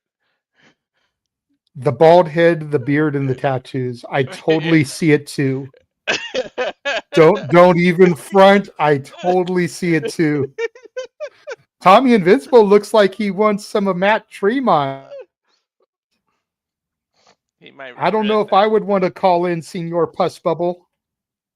He And might there's the regret tag. that. Here comes the ultraviolet champion. Mm. Why? Just why?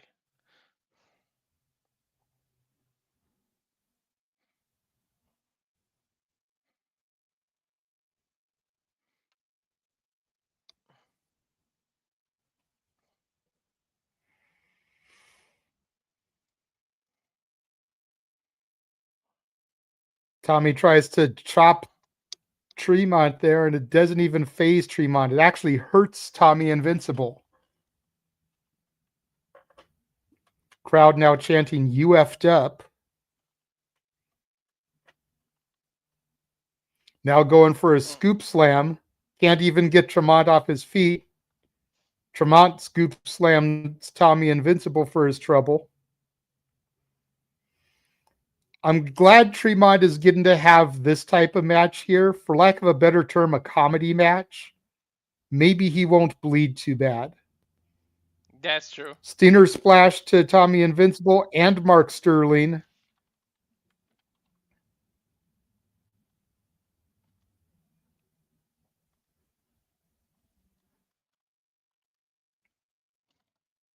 Meeting of the minds there for Invincible and Sterling as Cardona comes in the ring now.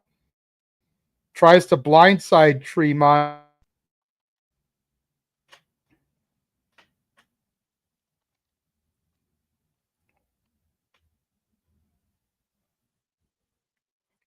Irish whip sends Cardona into a corner. Nice back body drop sends Cardona to the mat. Tremont with the death from above splash. And a tag into the Virtuosa. Mm. Deanna with a flying crossbody off the middle turnbuckle takes out Invincible and Smart Mark there. But she eats a clothesline from Cardona. Damn. He wasn't so invincible after that crossbody, but Cardona able to take some advantage. And now tag Cardona comes in legally now and goes right to work on the Virtuosa. Hey, take it easy, Cardona. She used to watch your pets.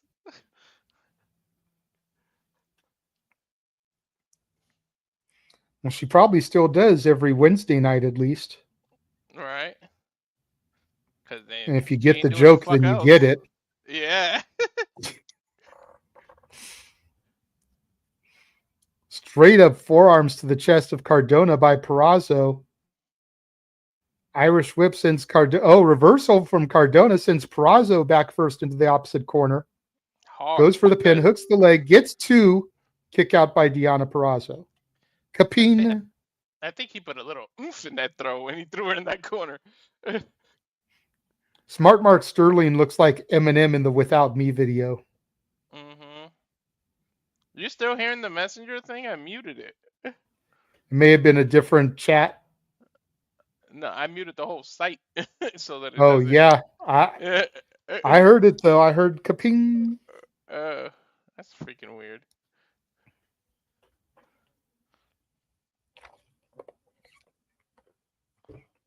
Cardona forcibly tags in Tommy Invincible. Tommy not so sure he wants to go in there right now.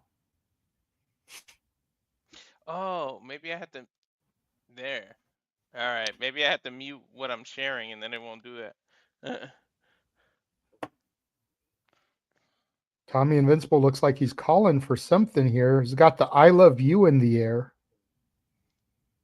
Yeah. What is that? Goes for a fist drop, but the Virtuoso rolls out of the way.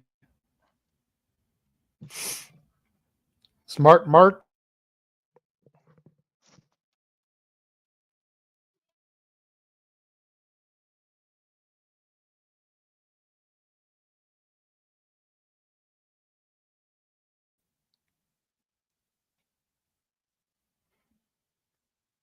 Deonna Purrazzo vertical suplexes Smart Mark Sterling there. Cardona calling for the tag from Smart Mark. Gets the tag, and here comes Shotzi. The two indie gods going toe-to-toe now. Kick to the midsection, rising knee strike, forearm smash. Shotzi now with a super kick, a thrust kick to Smart Mark. Kick to the midsection of Invincible. Stunner. Horrible stunner. Tommy Invincible fell before Shotzi did. Cannonball to Cardona in the corner.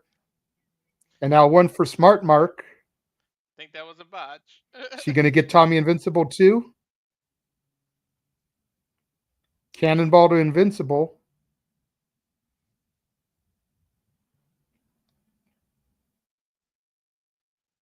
Elevated DDT there from Shotzi. Hooks the leg of Cardona. There's one. There's two. Tommy Invincible breaks up the pinfall. Purrazzo in now, going after the shoulders. She counters. Nice short arm clothesline from the Virtuosa. Takes Invincible down. Huge spine buster by Smart Mark Sterling. Damn, that would make Arn Anderson proud. He put some oomph in that. Samoan drop from Tremont to Smart Mark. Cardona back up now. Looked like he was going for the radio silence, but Tremont turns it into a power bomb.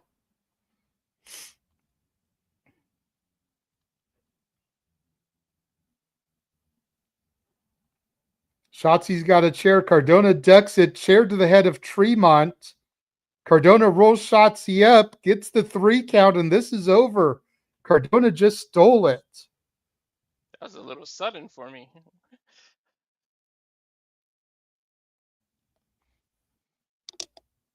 Cardona is running out of there before anybody can get to him.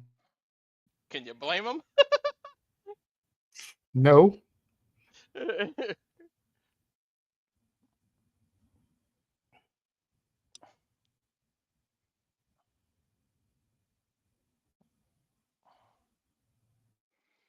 Oh, great. Now, just something else for Matt Cardona to brag about.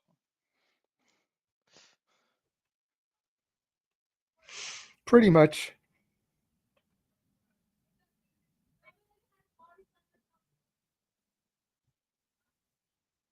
Damn, man. I thought Shotzi thought she had some Avengers on her team, but Cardona in the end stole one.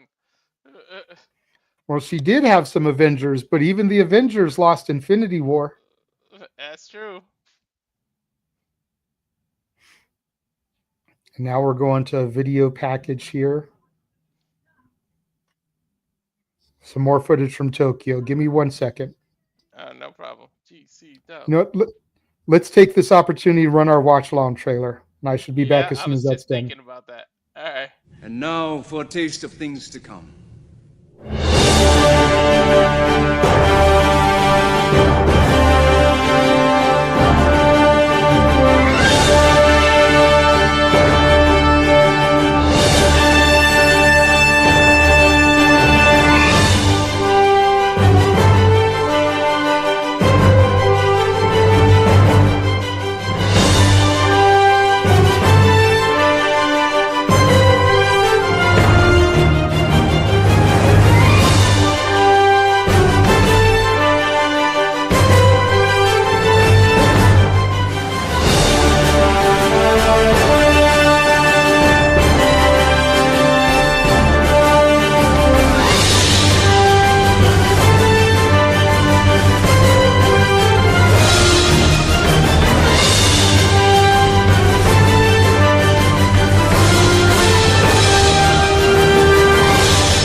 all the wrestling.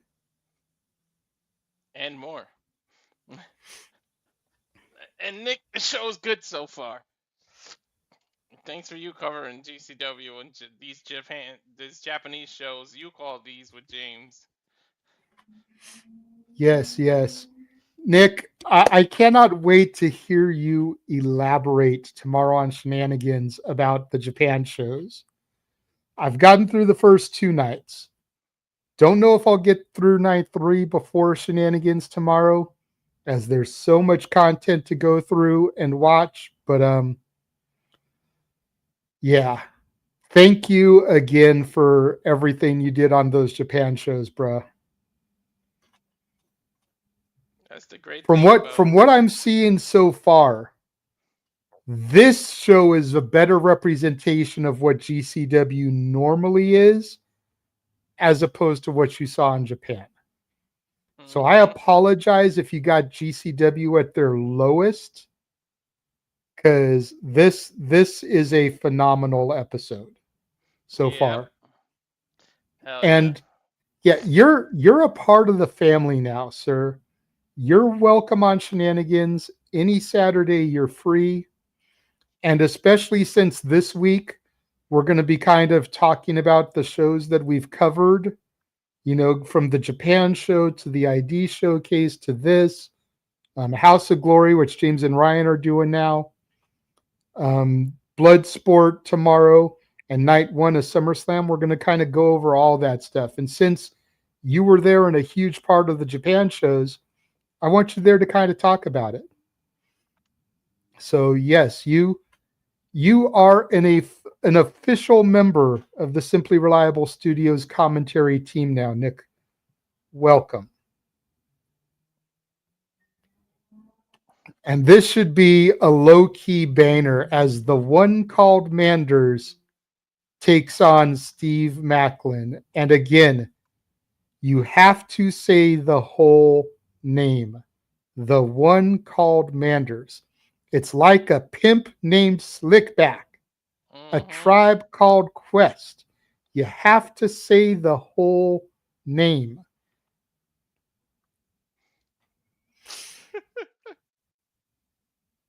And I'm glad that you laugh and get that, because there's members of the team that don't get that joke. And it pains my soul every time that it just goes over their head. I said it yesterday. I did an impromptu space, and DJ was on with me, and I said that, and I heard him chuckle. Nice show of respect here from the one called Manders and Maclin.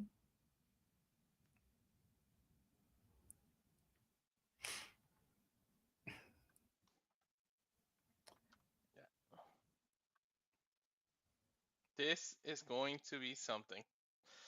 Something! Love you, Noah.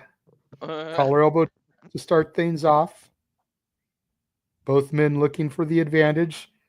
The one called Manders a side headlock. Maclin pushes him off. Off the rope, shoulder tackle from the one called Manders. Hits the other rope. Nice jump over. Leapfrog from Maclin. Drop down. And a running back fist, and drops the one called Manders. And now Maclin with some chops. The one called Manders with the reversal. And I got buffering. All right. Now I'm getting some chop. Ooh. Chopped by Maclin. Chopped by the one. Call what Manders. you're seeing. I'm buffering.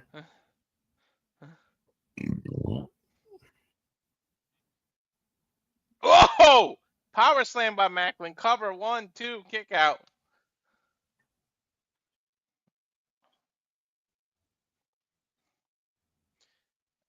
Maclin was sent over the top rope by Manders. A single axle handle to the back. I've never seen anyone do that single. Oh, suplex on the outside of the ring, and folks, there's no mat. There's literally just a hardwood floor, no mat.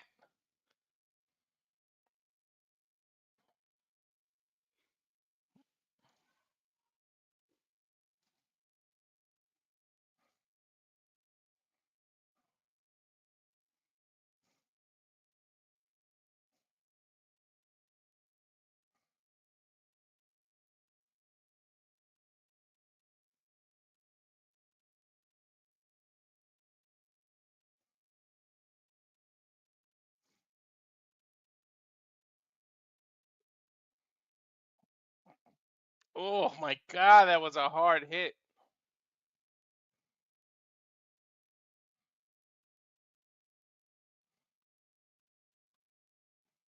And of course, Nick is glad. I'm glad you're part of it too, brother.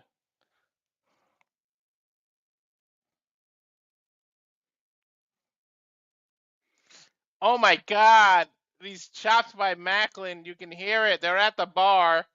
Think he's got a Miller Lite or something. He drinks it. I think he's gonna throw the empty can at him. Yep, he punches him in the head with the can.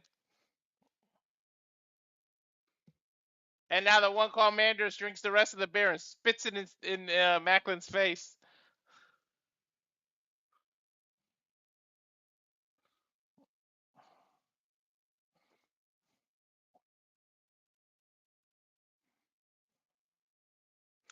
All right, ladies and gentlemen, I'm getting a bit of a technical difficulty buffering too, so something might be going on. So since we're both doing that buffering, I'm gonna go to the trailer one more time, and hopefully that helps. So we'll be right back. We apologize. It's not us. It's the GCW feed.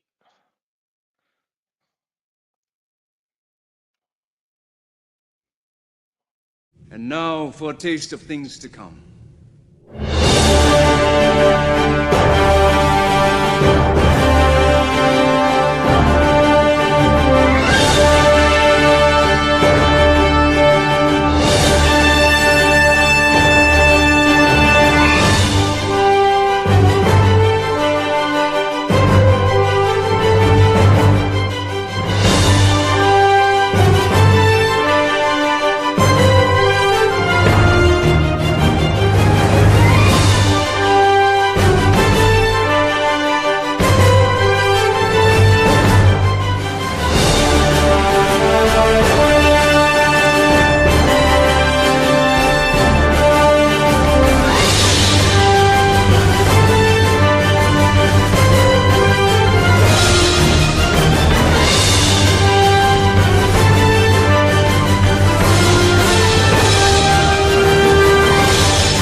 Were you doing something? Is that why you ran the trailer? Apologies for that, folks.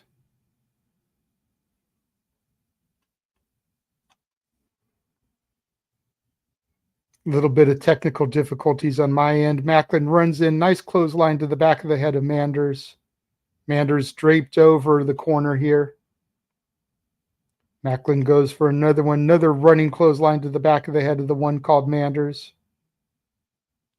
Now Maclin setting him up in the tree of woe. Starts stomping a mud hole in him. Maclin backing off again.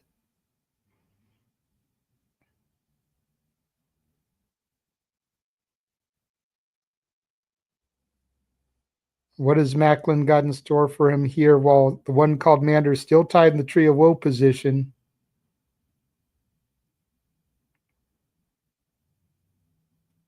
Maclin ends up sliding underneath the ropes as the one called Manders pulls his body weight up, and now a chop there to the chest of Maclin. The one called Manders Oklahoma Stampede onto Maclin, hooks the leg, gets two. Maclin kicks out. Everything okay over there, Walter? Just give me a thumbs up or thumbs down. I got a refurb too. I think something happened to GCW, so I went to the trailer since we both had it. Yeah. Got you. Okay. Yeah. Again, apologies to the fans watching.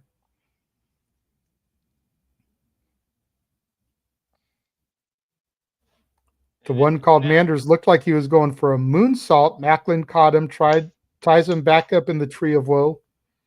Shoulder tackle to the chest there from Maclin like a battering ram. when people like Manther and Gunther chop somebody, my freaking body starts hurting. Like, that shit sounds crazy. Yep. Maclin only gets a 2 count on the one called Manders.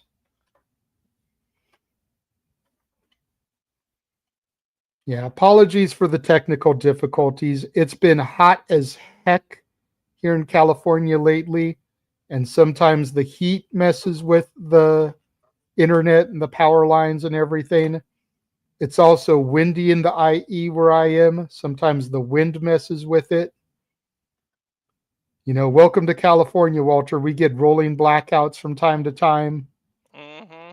And then also there's the feeds going from GCW to Triller that can always be an issue as well. So we just work with what we can work with, everybody, and we appreciate your patience and understanding.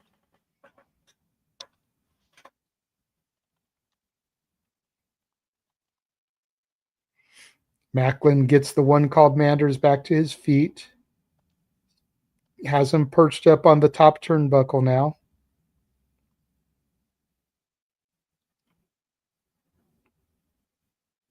These are two big men that should not be in the ropes. Right?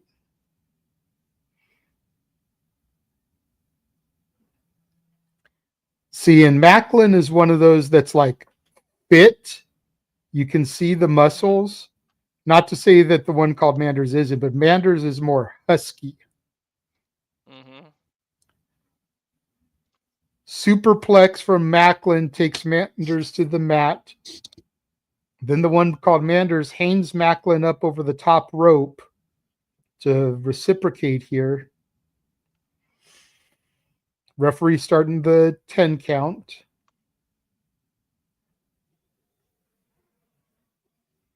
Thank you, Safat, for understanding.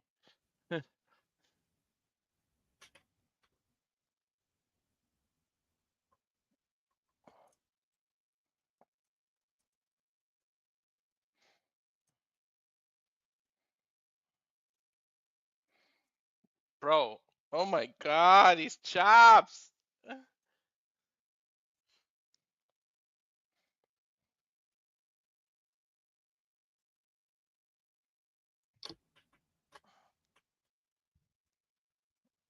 I think it's more the GCW website, because mine just jumped ahead on its own.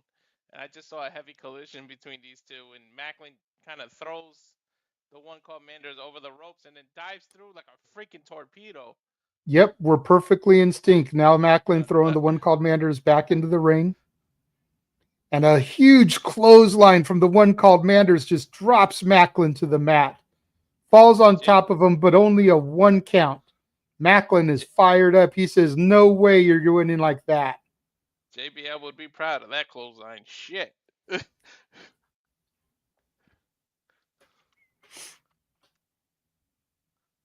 Another huge clothesline. This time hooks the leg, and Maclin again kicks out at 1. Now the one called Manders takes off his elbow pad. Another charging clothesline. That has got to do it. There's 1, there's 2, there is 3. And Steve Maclin goes down to the one called Manders. I wonder if the one called Manders can shoot over to TNA and get a title shot. Right? He just beat the international champion. It's definitely an argument to be made for it. Imagine the exposure he'll start getting.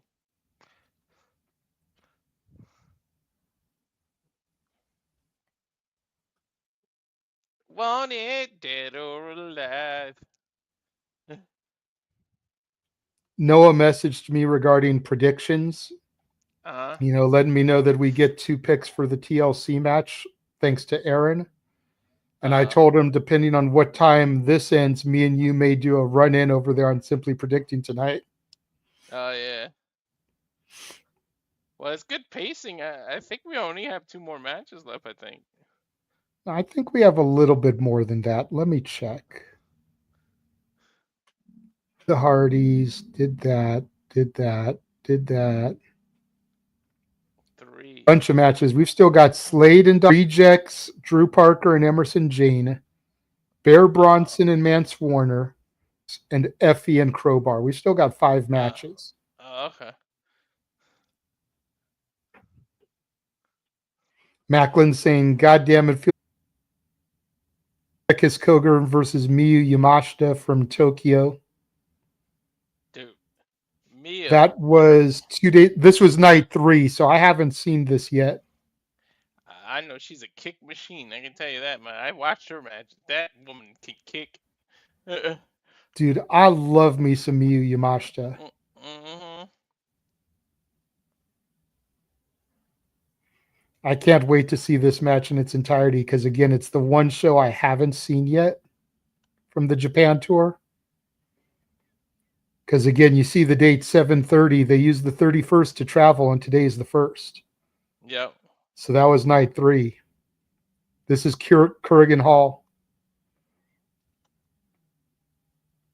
Oh, God, that shot to Miyu's back.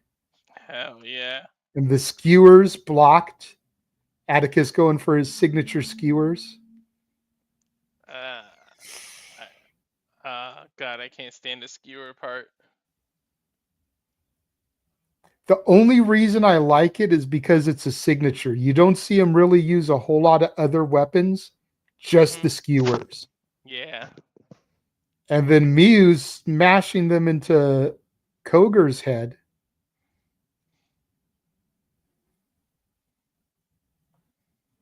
I haven't seen this either. So it's like now I'm into the video package. Brain hemorrhage. 1, 2, 3. Man, when he does that and you got the skewer in your head at the same time, ugh.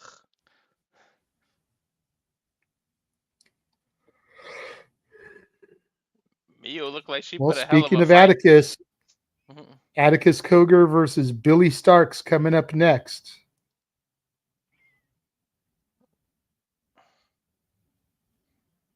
I swear this was supposed to take place before, and then something happened, and the subject changed or something. Or I could have sworn Billy Starks was advertised for something, and then she couldn't make it, and they changed the match on the fly or something. Maybe that's why they're running it back here now. Yeah.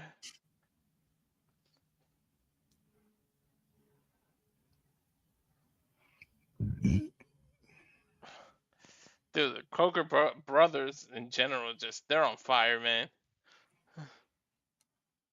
Vandal 48, man, I'm telling you.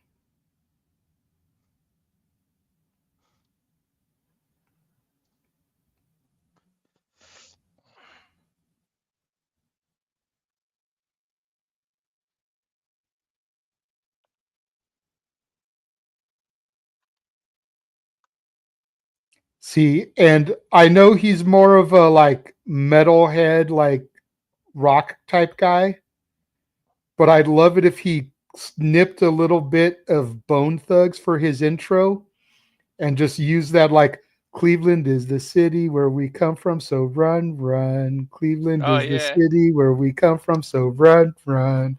Cleveland is the city where we come from, so run, run. And then it can like transition into his actual music. Yeah. That's actually a dope idea.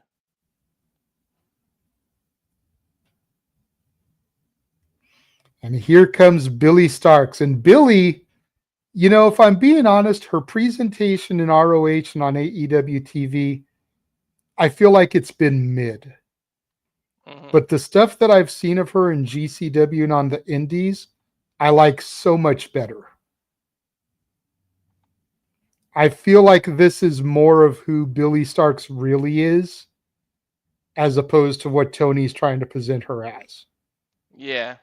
I feel like in GCW people get the almost have like a separation of who they are in their actual home companies, and we get To to a see the certain real extent, them. because like Yeah. Megan Bain is still pretty much the same. Mhm. Atticus Koger going right after Space Jesus, clubbing shots. Billy not even able to get in any offense. Now biting the forehead of Billy Starks. Referee admonishing Koger.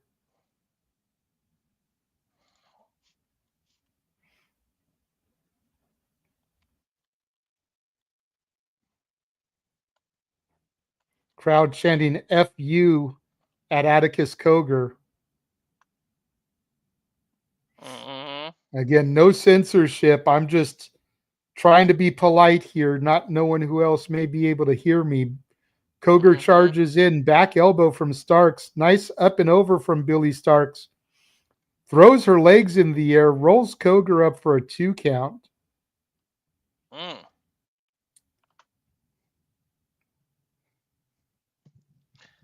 Little bit of some sloppy offense there from Billy, but I think Cogar's trying to reel her back in. Like, slow down, slow down.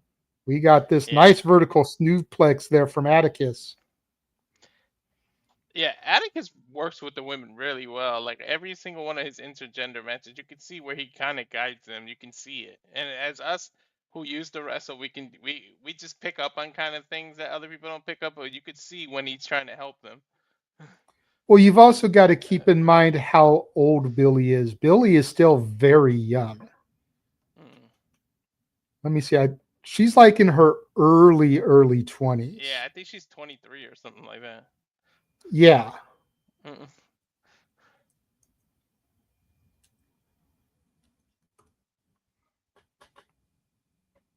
She is 20 years old.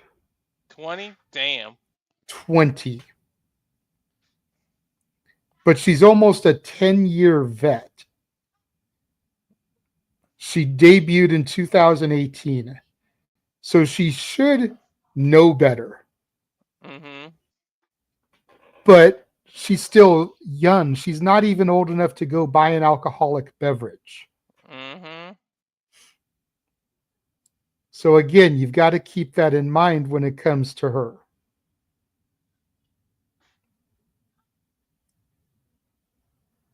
Nice moonsault from Cogar off the middle rope while Billy was strung up there. Hooks the leg, gets 2. Billy Starks kicks out.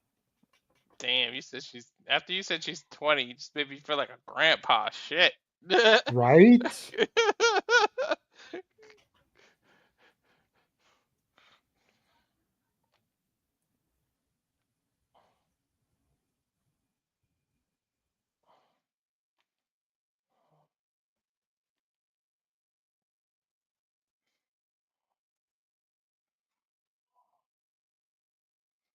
Uh-oh. The skewers are out, JJ. There we go.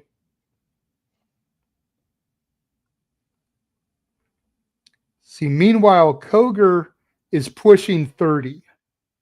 He's 28 years old, debuted in 2015, so he's only got 3 years more experience on him, but he's almost got a decade of life experience on him in comparison. And trust me, when it comes to life experience and, planning and putting together matches, that 10 years just eclipses the 3 years in the business that he's got over her. Yeah, hell yeah. Uh-oh, we got 1 door. There's 2 doors. Oh, come on. We need to do the 3 doors down joke. Get the 3rd door. See, and that's the puns and the jokes that I usually handle, Walter. So I'll be damned if you steal my thunder here. You got to do the coffee puns on the last show. The 3 door stands jokes are mine, okay? Right.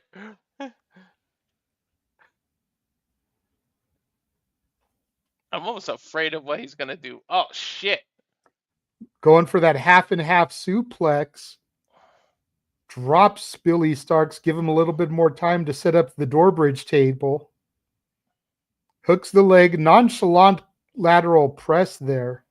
Didn't have near enough body weight on Billy Starks. And you got to figure Atticus probably has a good 50 to 75 pounds on Billy. And almost none of that was put on top of her. Yeah, it's almost like he knew she was going to kick out. He was just... Well, it also, again, with her being as young as she is, she may have forgotten to kick out. And you don't Yeah. want the match to end that way. True. Atticus using his body weight to just chuck her off of him. It sets her up for the white noise through the door. There's one door down. Drags Billy, hooks the leg, gets two. Billy Starks kicks out. You're supposed to hold the door open for a lady, not freaking crash her through it. Hey, look, when couples get married, you've always got to carry the missus through the door. And he did just that. He carried her through the door. That's true.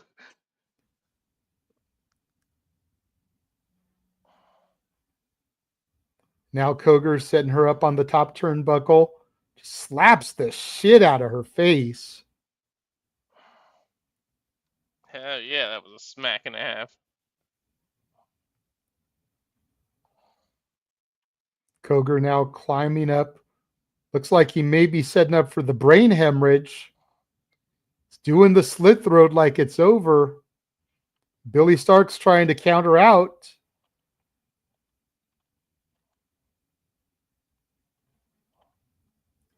Headbutt.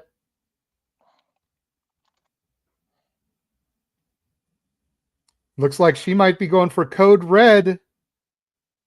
Connects through the door. There's two doors down. Koger kicks out at two.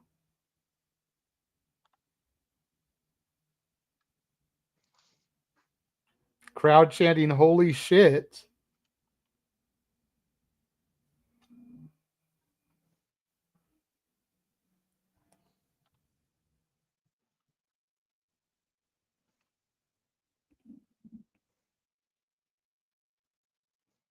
Up and over goes Koger. And now looks like he's biting her again.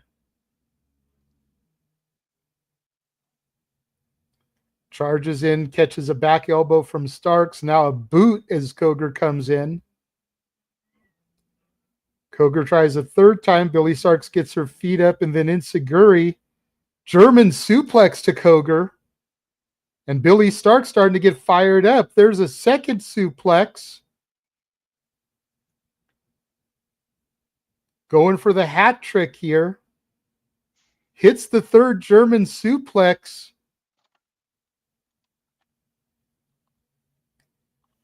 Didn't roll with them like Angle or Benoit, but still three consecutive German suplexes for the hat trick.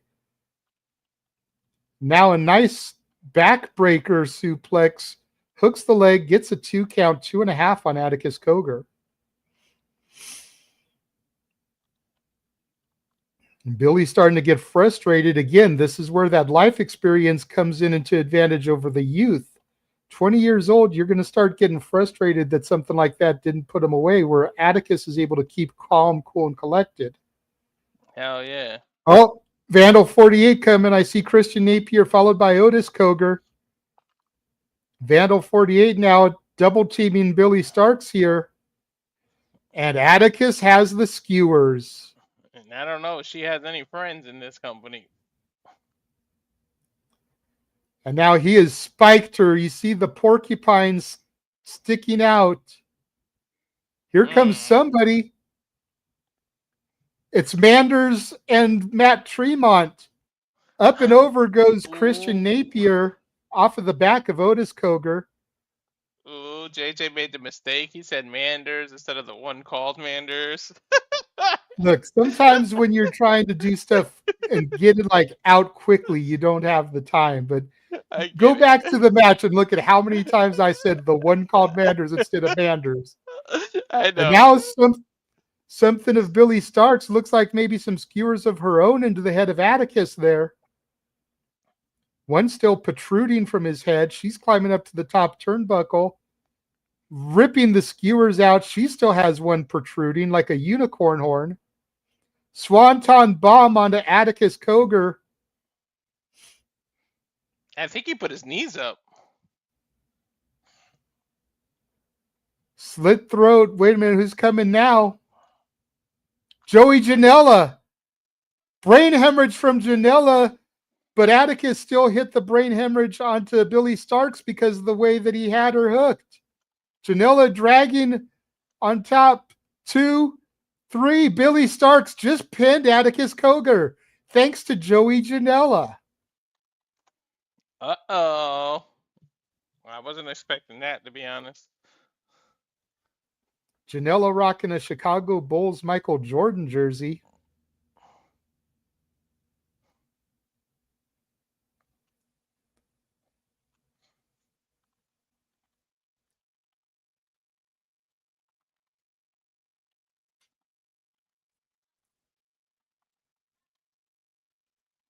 Great finish to the match there with Joey Janela coming in, essentially setting up a double brain hemorrhage. Janela to Cogar, Cogar to Starks, but then pulling Billy Starks on top of Cogar for the pinfall and the victory.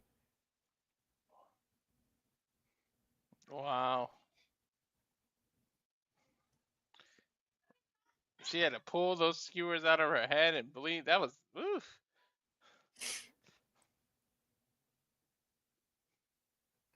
And now another video package. Not the same pace as we've seen before. Oh, this is Taking a Boss look of All back at Boss Bosses. of All Bosses. Yep, the I Quit match between Sam Stackhouse and I think it was you and me with Boss of All Bosses, because I remember this. I Quit.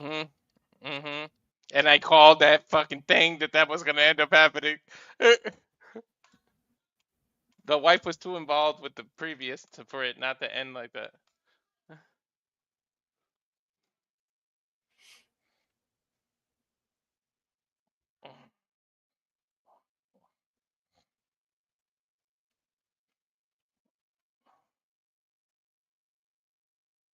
That man took a beating, man.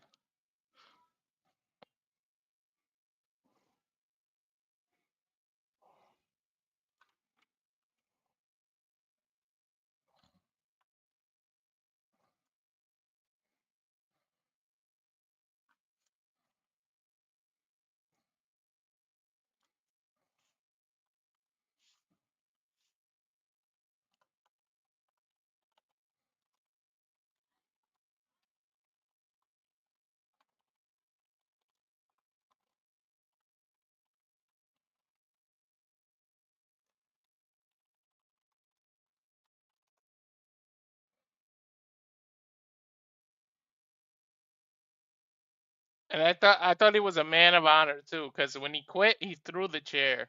And then I said, nah, I think he's still gonna do something. Otherwise, he wouldn't really be the heel.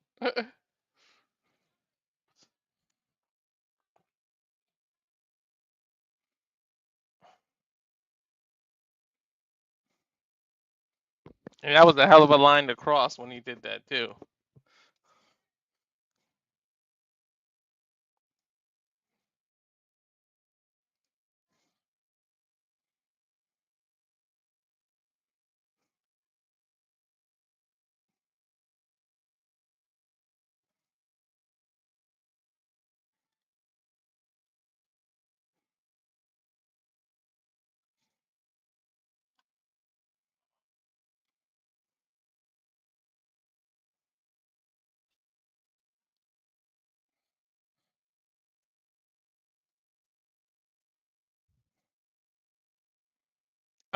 What's up with the ring having a bunch of weapons already?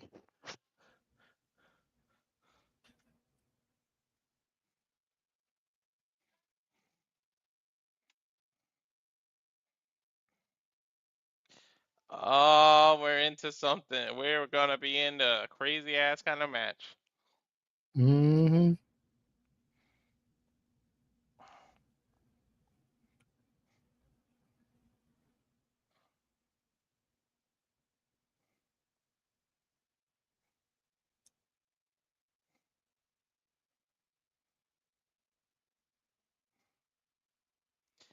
I don't know much about Emersyn or Drew Parker, so let's see if that can impress.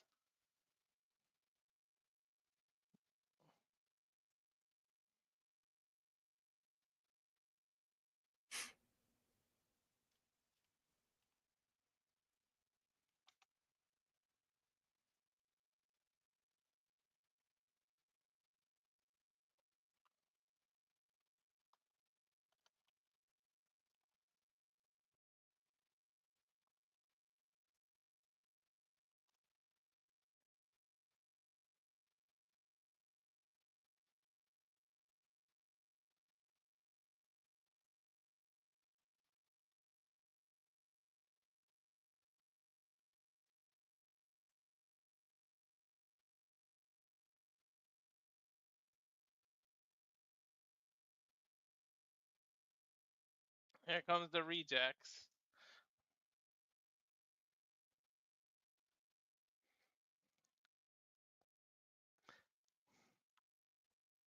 Which one's Murdoch? That one with the beard? They both have beards. The one with the ball cap. Okay.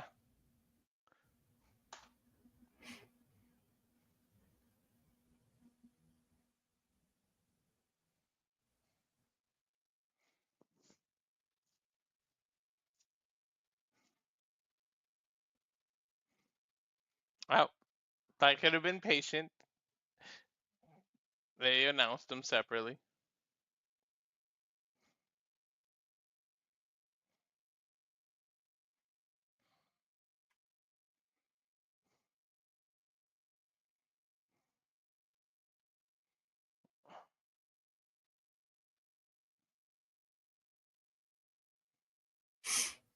Oh no, I just noticed there's a razor wire bed. Ugh.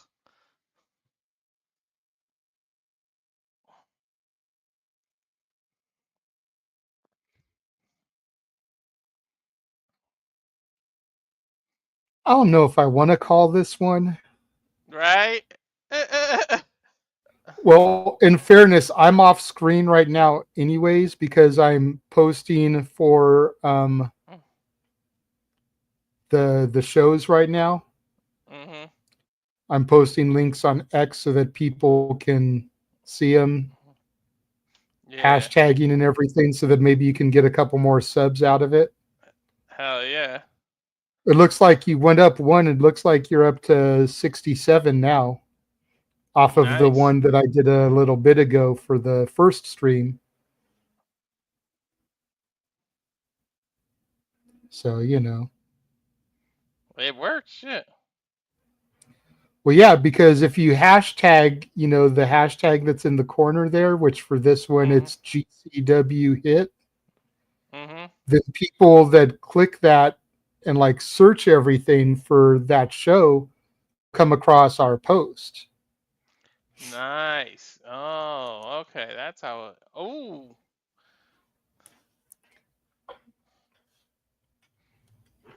Oh, okay. Get comfortable here because my foot's falling asleep. Drew Oh, hell Parker yeah. in the ring with the other reject. I Reed. forget what his name is. Oh, Reed Bentley, Bentley. Reed Bentley. Yeah.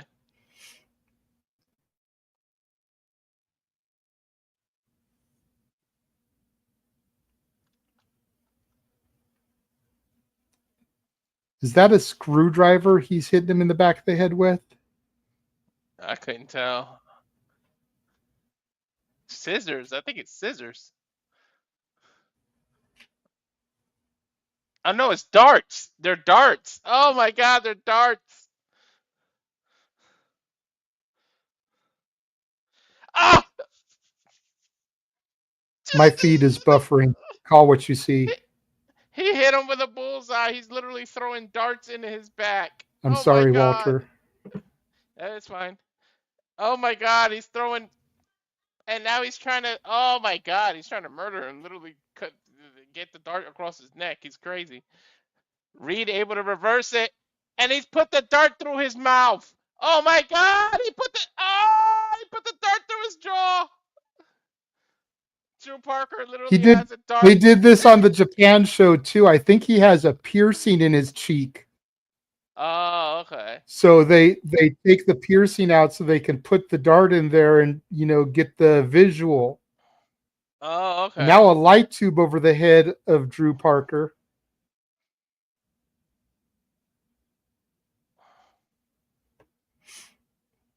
Yeah, that's one way to make sure your piercing doesn't close, I guess. Double team maneuver onto the razor wiring door. That's the third door down. There is two. Ow! Check out. Ouch, ouch, ouch, That ouch, razor ouch, ouch. wire door might have been the kryptonite for Drew Parker.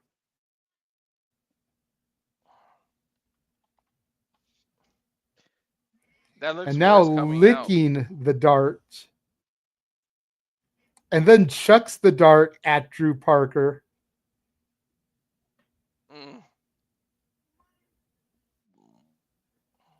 And now throwing it into his back and sticks. He is literally playing darts on Drew Parker's back.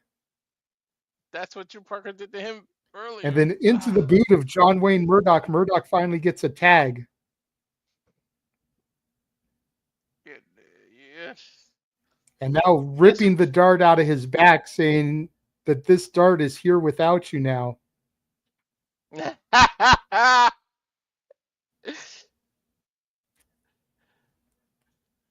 And have the light tube over the head of Drew Parker. Every time the light tube, it just brings back bad memories for my wrestling. I think he just took the half that broke and like went to Drew's special spot.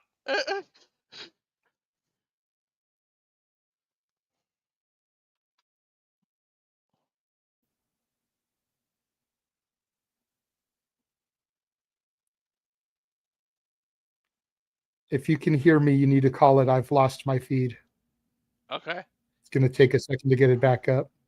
All right, no problem. Reed, I can't hear you. Reed tagged in now. Oh my God, they got Drew open for a spot. That open wound, and he headbutt the light tube to smash it over the ribs of Drew Parker right in that open wound, making it worse. I don't know how smart that was for Reed to do because he headbutted it. Now Murdoch looks like he's just wrenching the arm of Drew Parker over the top rope. And Drew just returned from an injury, so that it's like they're trying to re-aggravate it. That's smart. Put him back out of action. Mm-hmm.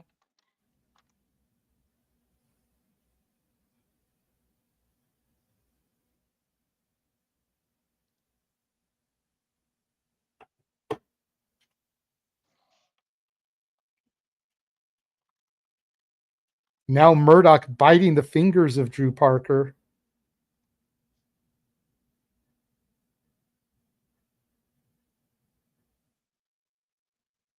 Oh, Parker is alive and well as Murdoch is holding his hand.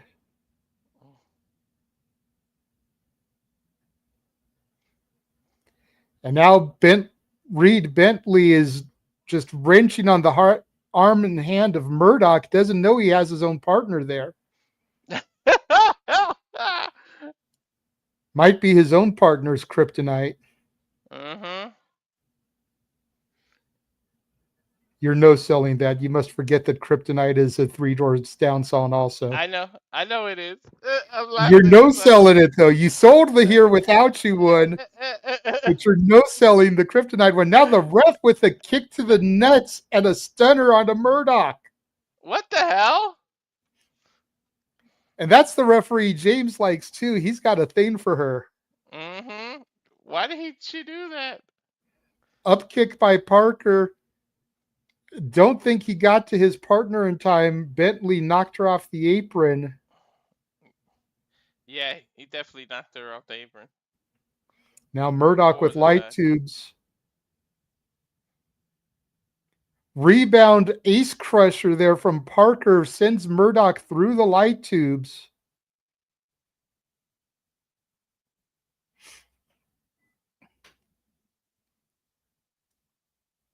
Emersyn Jayne with a drop kick off the top rope there.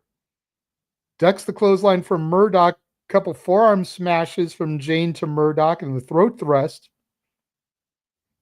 Goes for the backslide. Murdoch too strong. Jumping Inseguri rocks John Wayne Murdoch. German suplex from Emersyn Jayne to Murdoch. Drew Parker looks like he's getting himself a steel chair here. Reed Bentley just takes Murdoch out. Looks like he fell face first into some light tubes.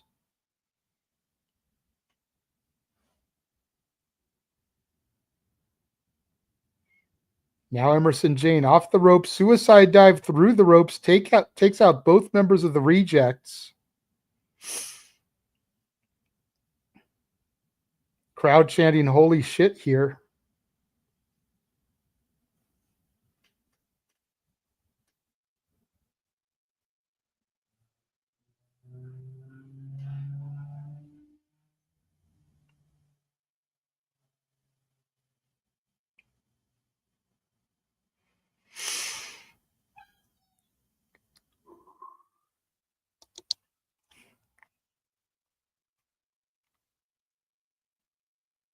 Nice up and over suplex there from Reed Bentley to Emersyn Jayne. Double team Irish whip sends Jayne into the ropes. What are they going for here? Double power bomb to Emersyn Jayne. And then an assisted suplex drop from Bentley to Murdoch onto Jayne. Running senton from Reed Bentley. Hooks the leg, gets two. Emersyn Jayne kicks out. How the hell did she kick out of that? That was a hefty man that just ran and jumped on her. That's what I'm saying. That is just a pane of sheer glass. Mm-hmm.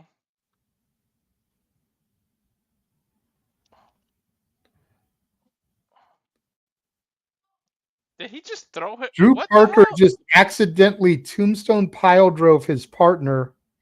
Canadian Destroyer from Murdoch to Parker. Murdoch is too big to be doing a damn destroyer. Dustin Rhodes does it. Mm-hmm. Chair shots from Emersyn Jayne to both members of the Rejects. Wait, wasn't she just tombstoned? And now a destroyer from Murdoch to Emersyn Jayne. On the glass, mind you, there's broken glass everywhere.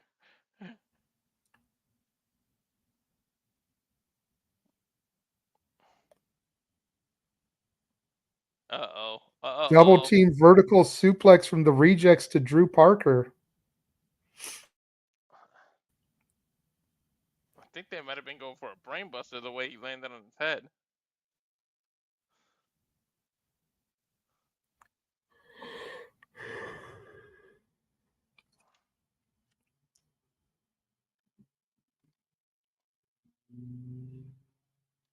Reed Bentley with a dart in his mouth. And now sticking it in the cheek of Emersyn Jayne. I don't think she has a piercing, dude.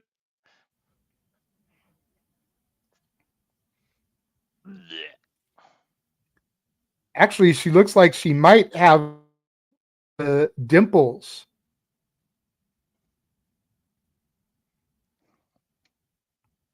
Oh, oh.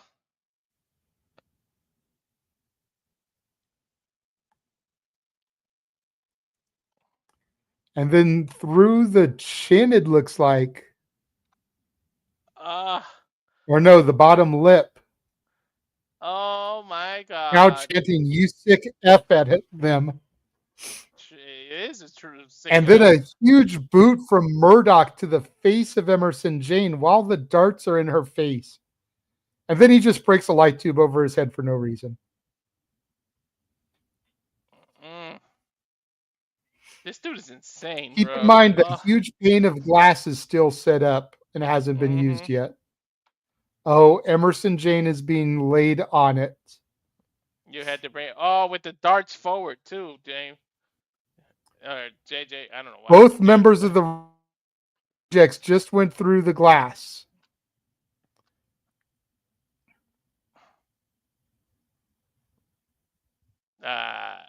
But the Rejects still up first.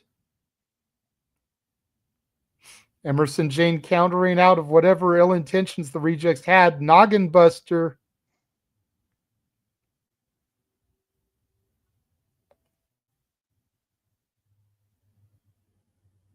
Jesus.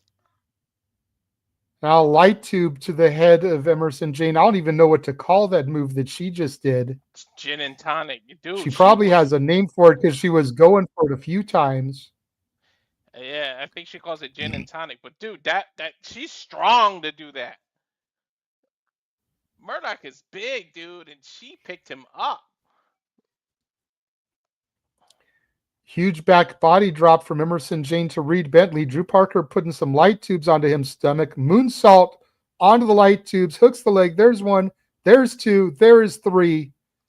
Emersyn Jayne gets the pinfall victory over Reed Bentley.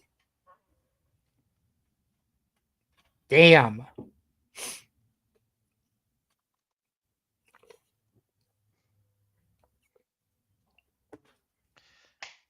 How mercifully it's over, dude.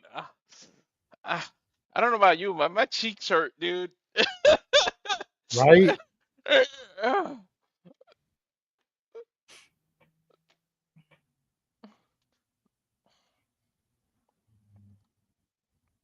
Bro, that was brutal. Wait till I tell James of this shit.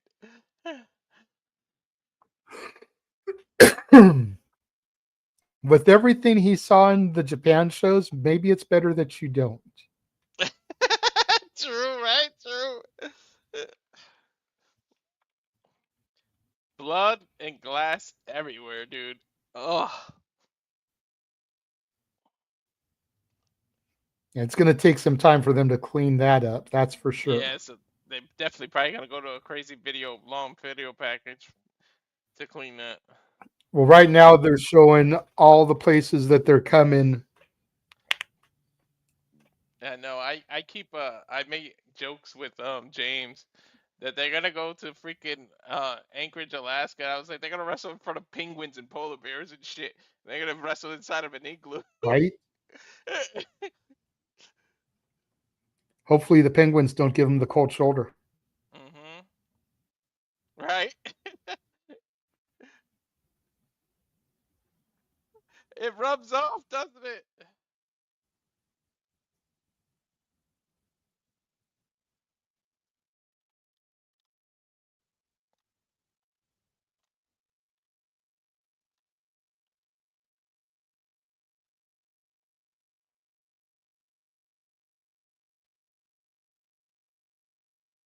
They're going back to Hartford November 7th.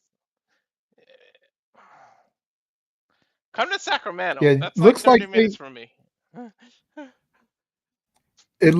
they hit their big cities, like their big target markets twice a year. Because they were just in Hartford and now they're coming back at the end of the year. Mhm. They were in LA in May and they're coming back in September. Jersey is their home, so that's where they are the most. But it looks like their big markets they try to hit at least twice a year, which that's good. I like that. Yeah.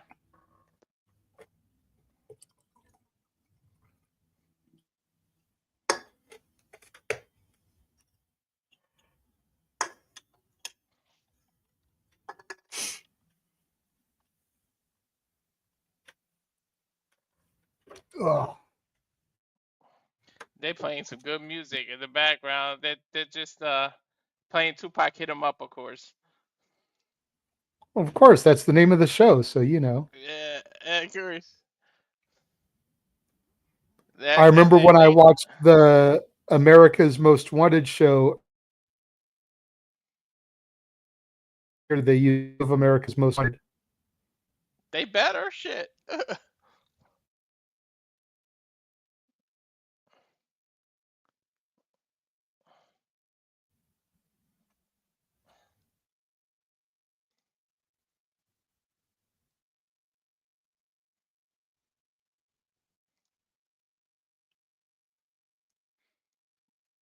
Wait, they're going with Effy and Crowbar next?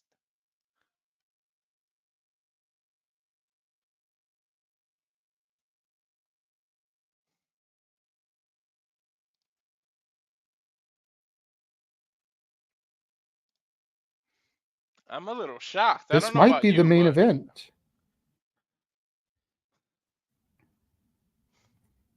maybe the other Yeah, I matches. mean, there's two matches that were.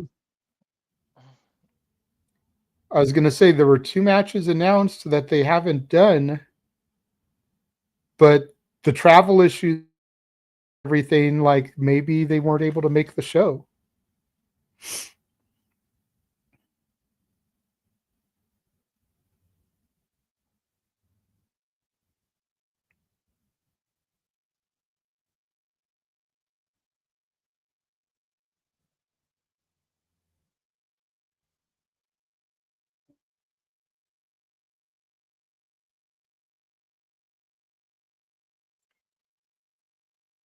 Huge shout out to Crowbar. I met him back at WCW back in the day.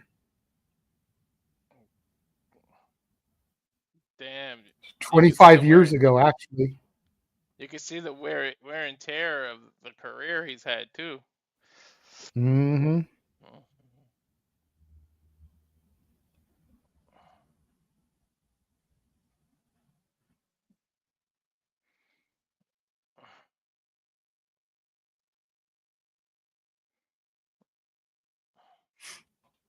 See if I can find the photo real quick while they're still doing entrances.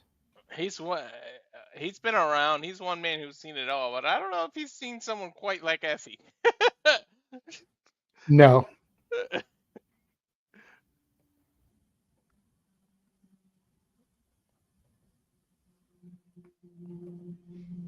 Dude comes out to Elton John and shit. I love it because that's actually Yeah. my favorite Elton John song. Oh yeah. Mm-hmm. Goodbye Yellow Brick Road. Mm-hmm.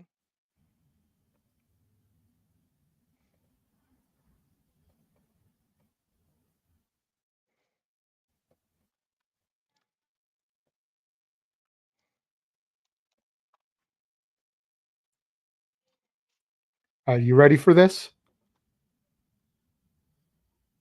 Wow, look at that. 25 years ago, me and How, Crowbar. how the hell do you find those old? I can't find what. I don't save none of that shit on my phone. It's not on my phone, it's on my Facebook. Oh, okay, all right. I've got a couple of albums with all the wrestler photos that I've met. Oh, okay. I've got a. Oh, I'll show you a picture that I've got one of my wife dressed as Mrs. Incredible, my son dressed as Deadpool, Dash or Jack Jack? the mom. She's dressed as mom. My son's dressed as Deadpool, and it's Xavier Woods and Coffee Kingston. Microphone went way down all of a sudden. Oh, Like I can barely hear you. yeah, no, I don't even see the all green mark real quick. I'll be back. Well, the match is officially underway now, everybody. Apologies for that. Effy is in the ring. He's finally pulling his knee pads up. Crowbar climbing back to the... hangs Effy up over the top rope there. And threw something... maybe it was Effy's rain jacket into the ring. And just hit Effy with the rain jacket, which does have spikes on it, or at least faux spikes. Getting up on Effy's Crowbar and stomping a mud hole in him, walking it dry.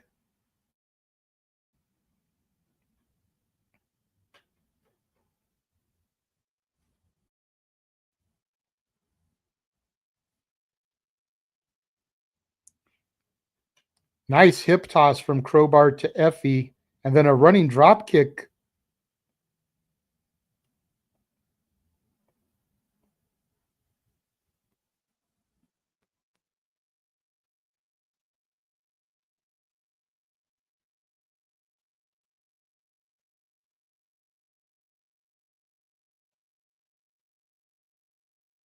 Apologies, everyone. I'm trying to find the graphic now so I can upload it.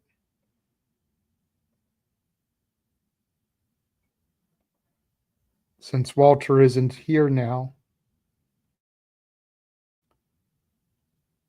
Technical difficulties.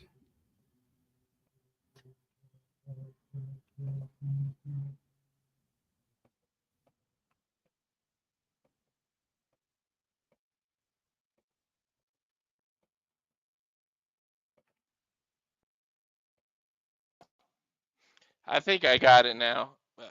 Yes, I can definitely hear you now.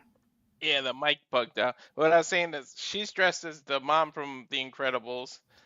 He's dressed as Deadpool, and it's Coffee Kingston and Xavier Woods took a picture with him, and it's them that wanted Okay. to do the picture. It wasn't even.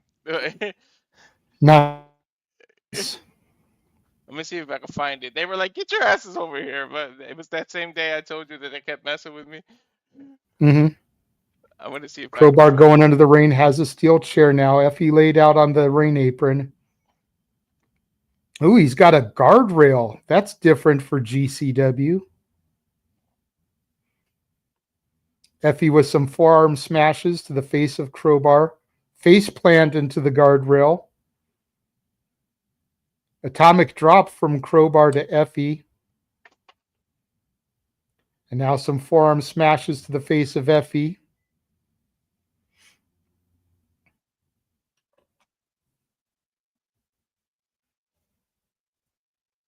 And keep in mind, there is another show in this venue tonight for JCW, so that may be part of why they're trying to go home early, give people a chance to rest and get food before the next show. Crowbar Yeah, huh? slingshots over the top rope, lands onto Effy, who's laid out on a barricade.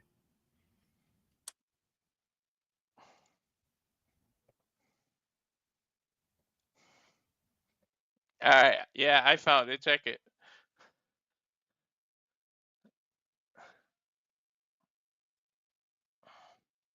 First, hold on right quick. Nice. I don't know what Kofi was doing, but he was trying to like go and amp them up. It was hilarious.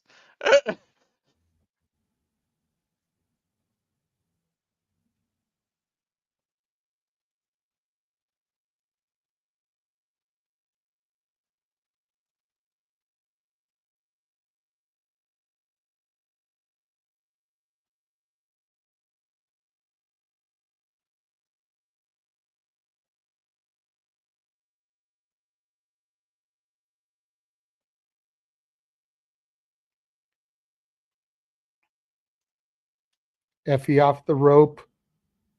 Ode to Tenta, as he calls it, throwing the sack right in the face of Crowbar.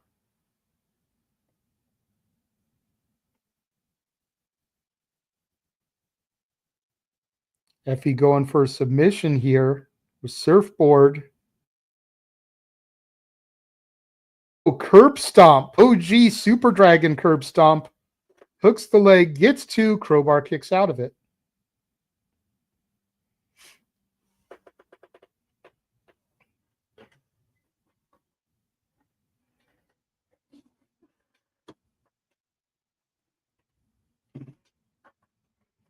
Look at that again. Boom. I've seen that in person a number of times. That is not a fun move.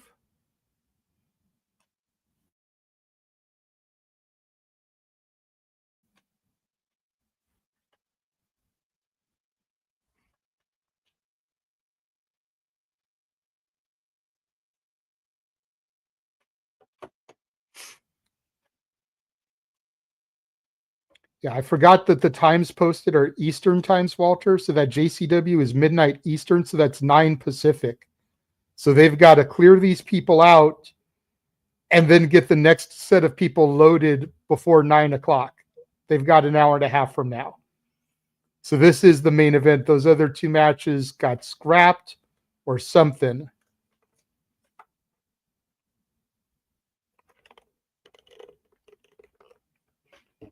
Irish whip from Effy sends Crowbar into the corner. Effy charges in. Yakuza kick.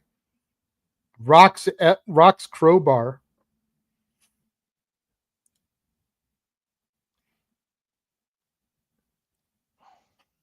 Effy going to go for it again. My mic Pump did that kick. thing again. What's up? My mic did that thing again.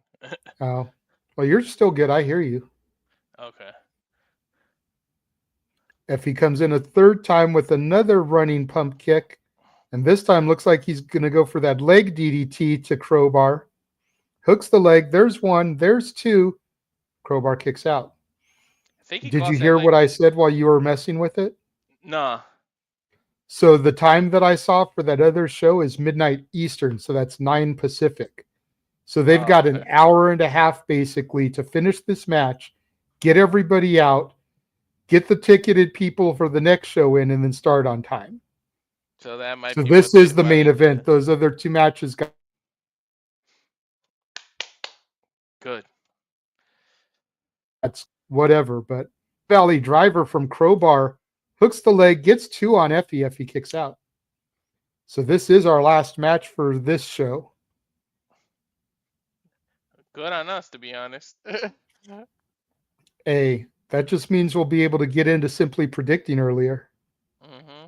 Start messing with Noah. Crowbar pulling out another guardrail. I'll It's the join, but second I gotta guardrail.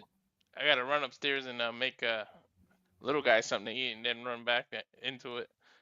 No worries, because as soon as we get off the air, I'm gonna heat up dinner, and then I'll be off camera for the first part of simply predicting. But then once I'm done eating, I'll be back on camera. Exactly. I guess Crowbar's trying to help with the ticketing because it's getting rid of the freaking guardrails. Right? Well, you notice there's no guardrails actually in front of the fans. They were just under the ring to be under the ring. Oh, okay.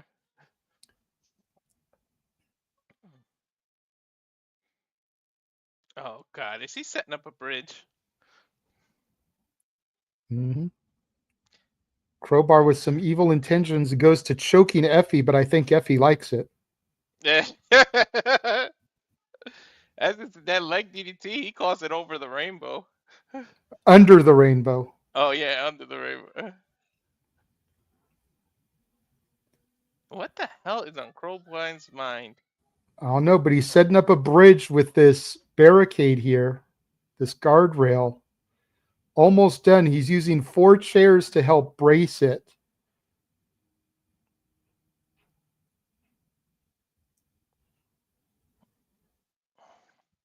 But remember the golden rule. He who sets it up traditionally goes through it.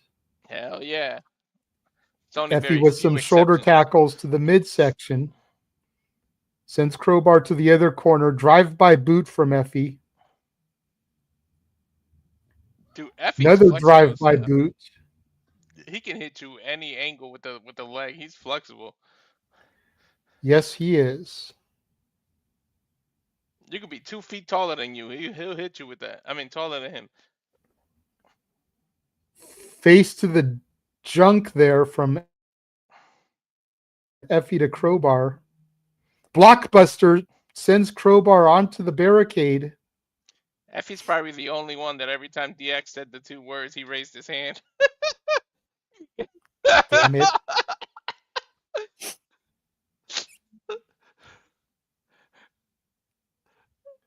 I'd say, damn it, James, you freaking idiot, but you're not James. Look at this again, that blockbuster onto the barricade. Referee has gotten rid of that guardrail now. Effy looked like he was going for Sack Rider, but Crowbar countered and the power bomb only gets a 2 count.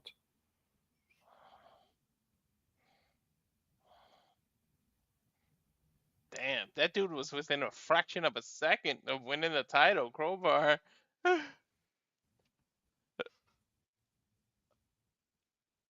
Yes, thank you, Charles. Damn it, Walter. Now it looks like Crowbar has a crowbar. Mm-hmm. Crowbar to the midsection of Effy. Assisted side rush and leg sweep with the help of the crowbar. And now Crowbar has him mounted and is choking Effy. Camel. Oh my God. Using the crowbar. Again, Effy, I think, enjoys being choked, but that's another story. Effy able to use his strength to overpower and throw Crowbar off.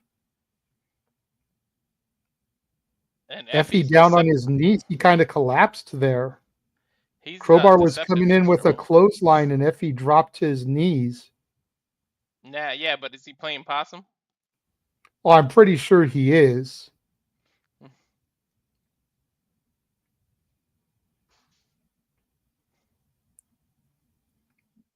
Crowbar just throwing rights. Effy's down.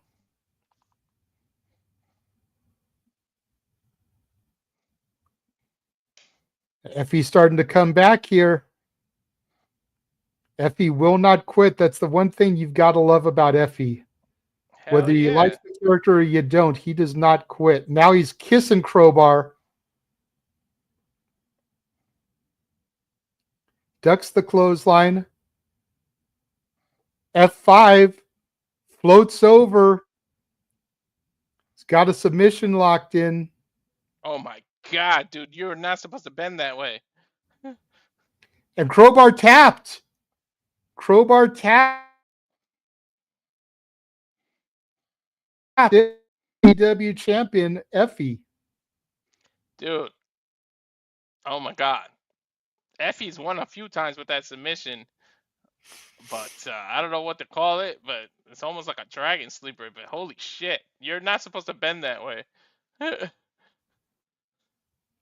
Effy just slid his knee pad down and is kind of tending to his knee there. He might actually be a little bit hurt. Mm-hmm. You can see him kind of limping. But Effy's been doing a lot of fighting. He fought 3 matches in Japan. He fought tonight here.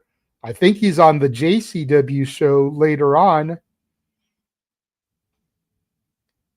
It'll be interesting to see if he still wrestles that match, because he is definitely limping. He's definitely favoring his knee there.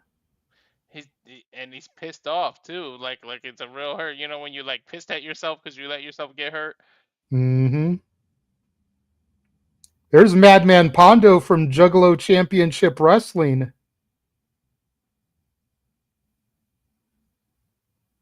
Damn. Where the hell has he been?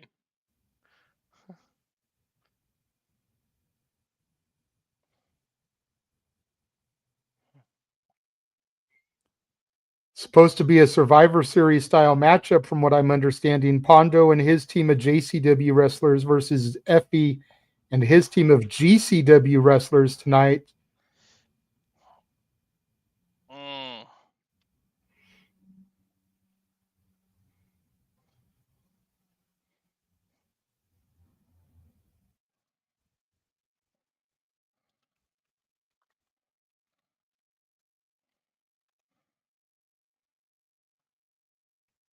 Pondo saying that Jersey is Juggalo territory, which means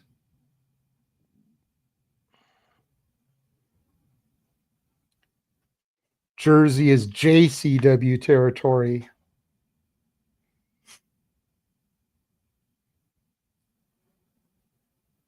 And what are you people supporting? A bunch of criminals.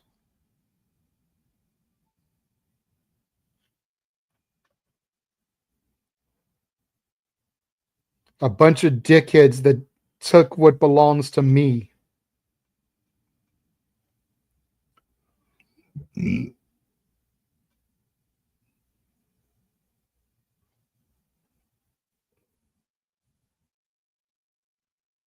who's the leader of you thieves? Brett fucking Lauderdale.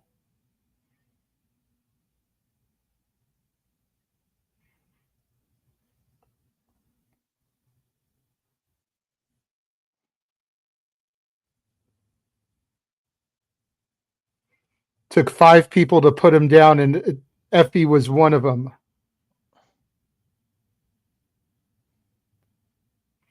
Effy says, "Shut the F up, you impotent old effing clown." Damn.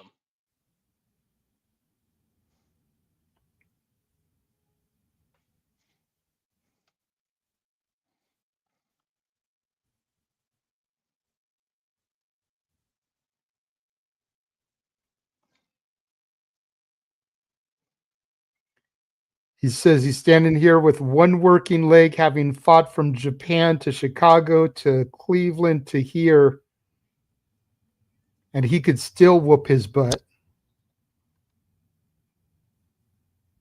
He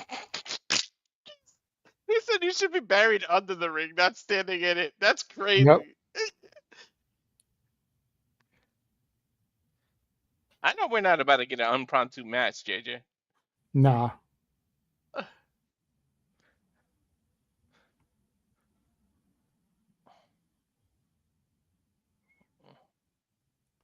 It's a preview of what we're going to see on the JCW show. There's Mickey Knuckles.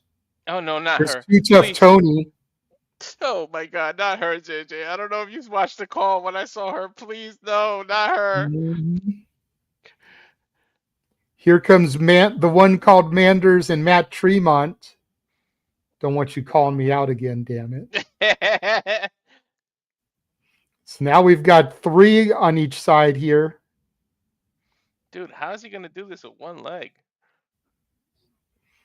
Well, again, he's got an hour and a half till show starts, and it'll probably be the main event. Mm-hmm. Here come more JCW talent storming the ring. It's an invasion. Pretty much. There's Willie Mack, the chocolate juggalo. I actually like him. I don't give a damn. That's my boy, dude. Like, I knew him before he was. Now here comes the GCW locker room starting to file out. SC Teriyaki. It is a real brawl for all. Mm-hmm.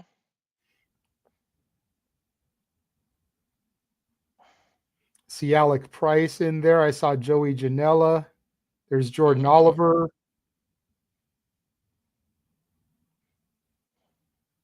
But yeah, you figure the show starts in an hour and a half. Will probably be the main event. So you've got at least 4.5 hours till he has to wrestle. He'll have time to ice it, wrap it, and all kinds of stuff before he goes out there. Isn't Masha the JCW champion? Why is she on GCW Different side? JCW. Jersey Championship Wrestling. Oh, okay.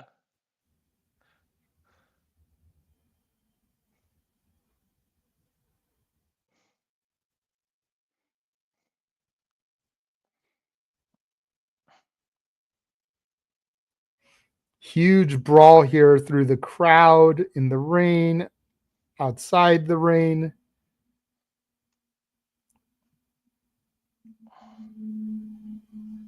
They said roll his ass down the stairs.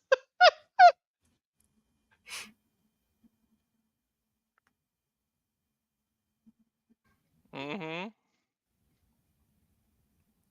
Flag, a banner that says "Long Live GCW." Mm-hmm.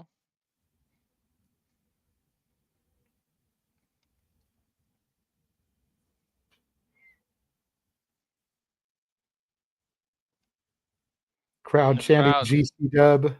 Hell yeah. It's a GCW show. They should be.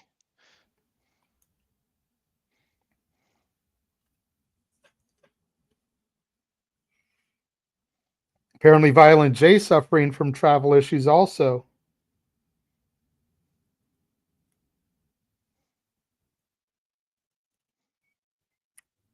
Lauderdale said, "I knew you were washed up, but I didn't know you were an effing pussy."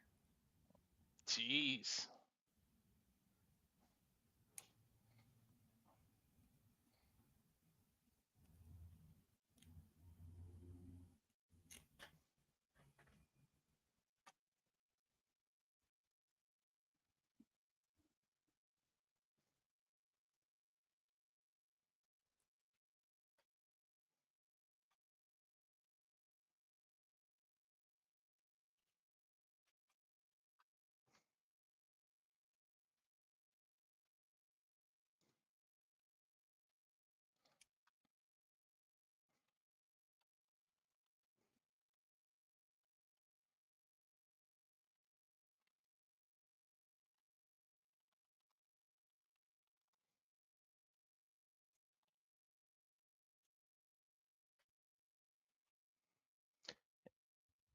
He's saying, who wants to play the numbers game? I see 500 or 600 people wearing the GCW colors.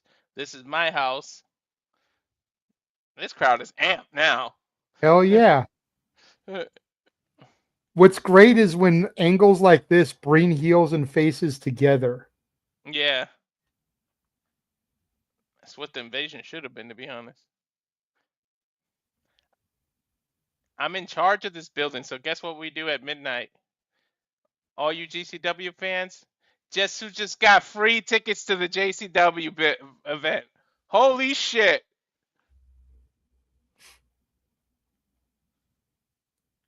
Let's play the numbers game all fucking night long. They just gave everybody in the arena free tickets to the JCW event. Hell yeah.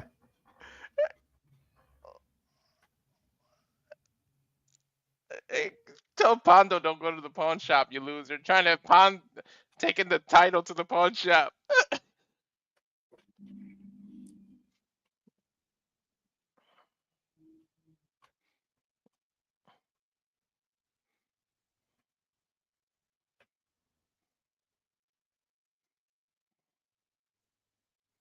Look at Jordan Oliver. Oliver's still freaking hype, dude. That's why you What I love him, love yo. about him, dude. Yeah.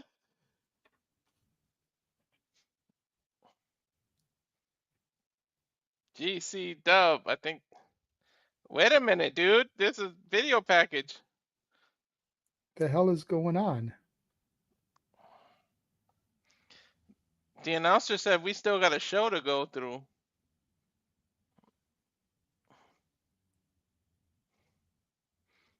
I'm seeing what? Cage of Survival 4. Yeah, Bear Bronson and Slade, I think. Oh my god. I hate that. The little thing of razor blades. Come on, man. How is not the end? That should have been the end of the show. I don't know. This is really going to be Slade versus Dr. Redacted? Or it's going to be Mance Warner and Bear Bronson. I don't know.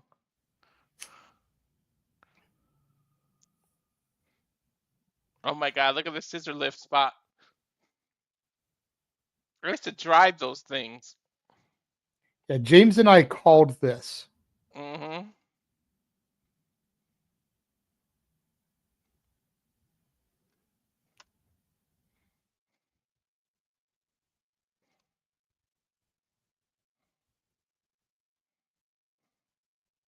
God damn. Bringing back bad memories. No, just memories I didn't want to relive. Yeah. I had never done like a full-blown deathmatch tournament like this, so positive memories because it was a bucket list, but not exactly something I wanted to go back and rewatch. Gotcha. And they're still setting shit up. There's at least one more match. Mm-hmm.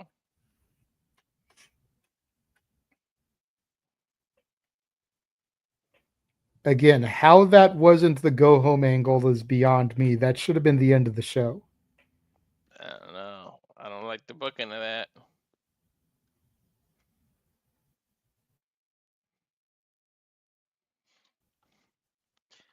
Me and JJ and I would have booked that way different.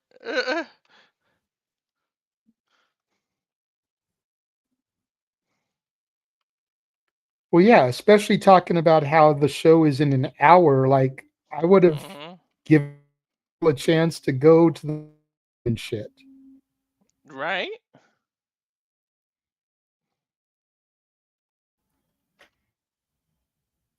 Speaking of, I'm going to run to the bathroom real quick.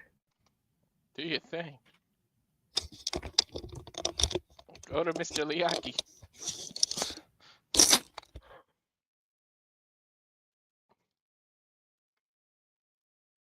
We got the hit him up song. There's a lot of objects in the ring. Plexiglass. The bed of razors.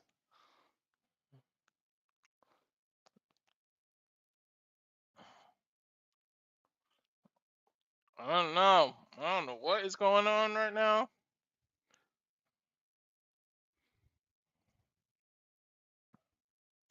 Let's see who it is that's next.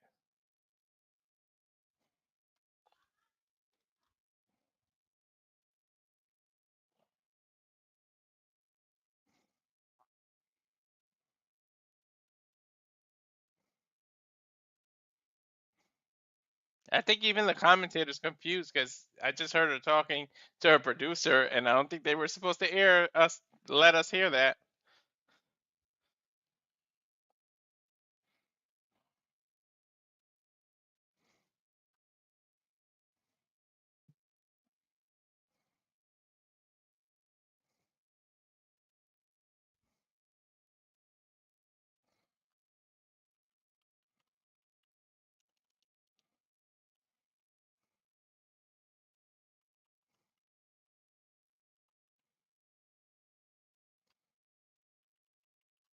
She's trying to promote the JCW Japan events.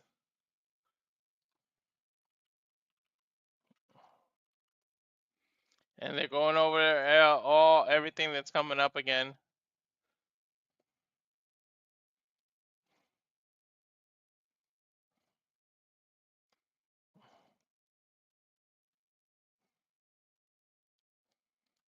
Going to Atlantic City. They're promoting everything now.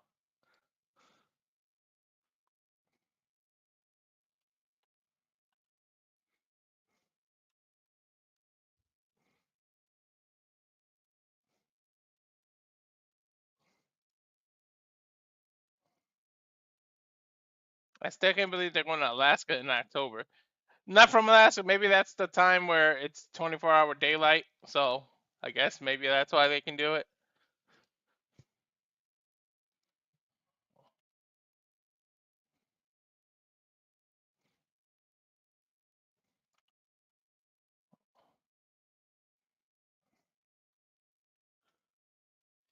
They're showing the Cannonball Fest, which is Sunday, September 14th. Benefits ALS fight. So good event there. Yes, Charles. So many puns. So many puns.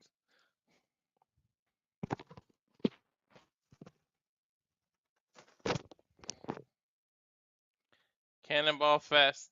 They're just promoting. I don't know what they're setting up. They put a bunch of weapons in the ring, and then they haven't announced what exactly is coming up. It might be Mance Warner versus Bear Bronson, or they might have just combined it into a tag match. They're checking the mic. The mic's not even working.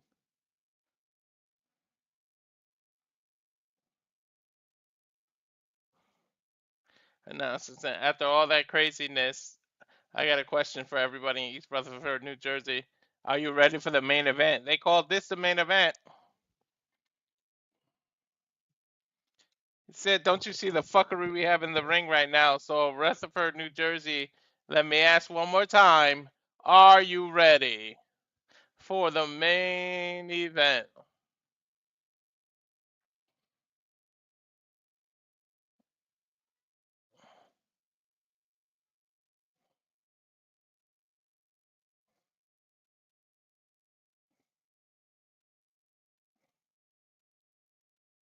So, main event for GCW. Hit 'em up. Let's see what it is. It's Bear Bronson.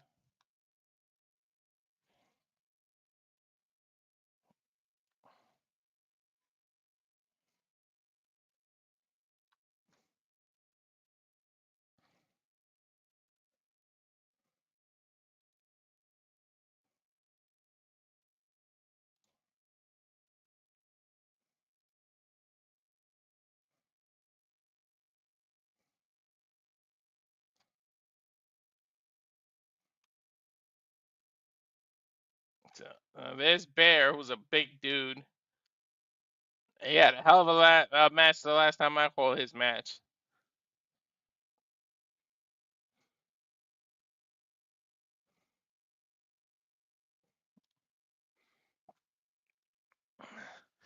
He's got his claws out again. I love the mask that he wears, by the way. Long Island, New York FYI, I'm grown. here. FYI, I'm here, but I'm making my dinner. So Okay. They did call this the main event, so. And I see some chaos coming because there's a bed of razor blades, two plexiglasses, some light tubes in the ring.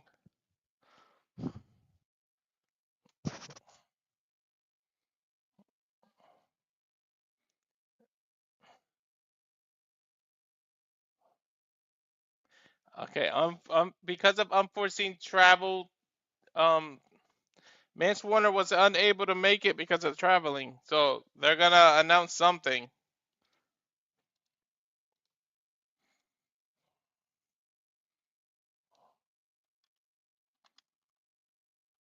I think it's gonna be Matt Tremont, and they're gonna put the title on the line.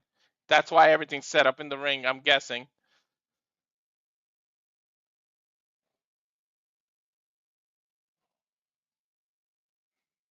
I mean, let's see.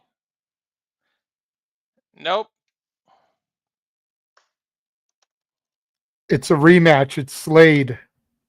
It's Slade. Oh my god. I'm gonna leave this the same graphic up, but oh shit. Really? From the death match tournament rematches.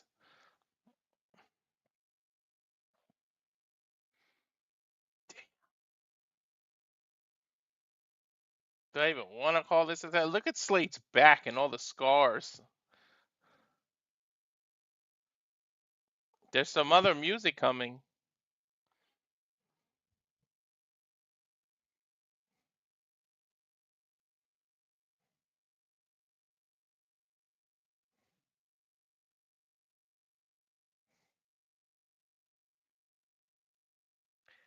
Ah! I said it! I said that we're gonna end up combining the two matches! Ah! I got it right! There's Dr. Redacted!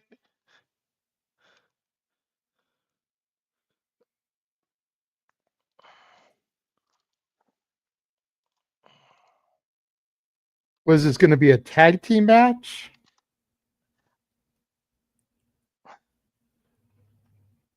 Tag team fucking death match.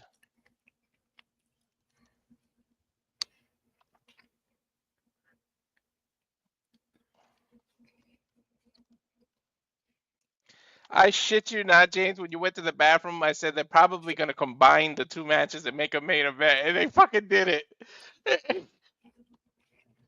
I kind of know GCW's now.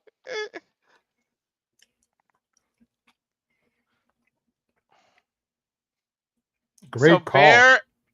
Bear and Slade have to now team and fight Dr. Redacted and Mr. Danger. And not a regular match, but a tag team fucking death match. That's how they called it. For GCW, that makes perfect sense. Right?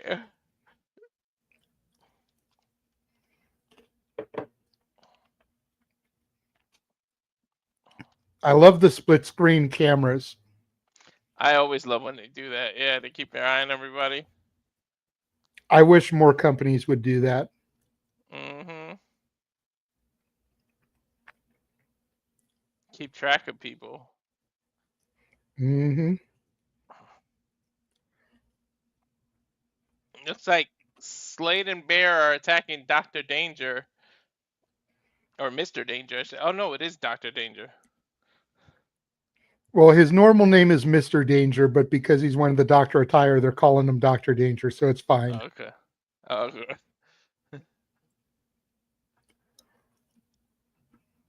Dude, Bear is a huge man.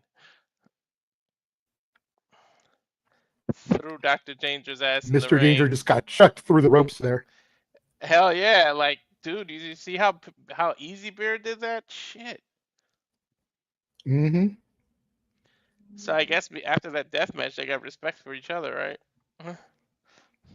Definitely. Bear. Mm-hmm.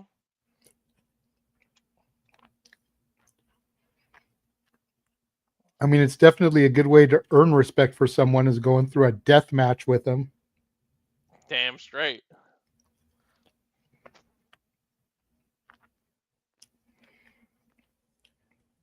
All right, that's weird. There's double chase U's on the screen. Yeah. Mr. Danger just did a somersault over the top rope. Tape con hilo over the top rope. He cleared that son of a bitch too. Yeah, he did.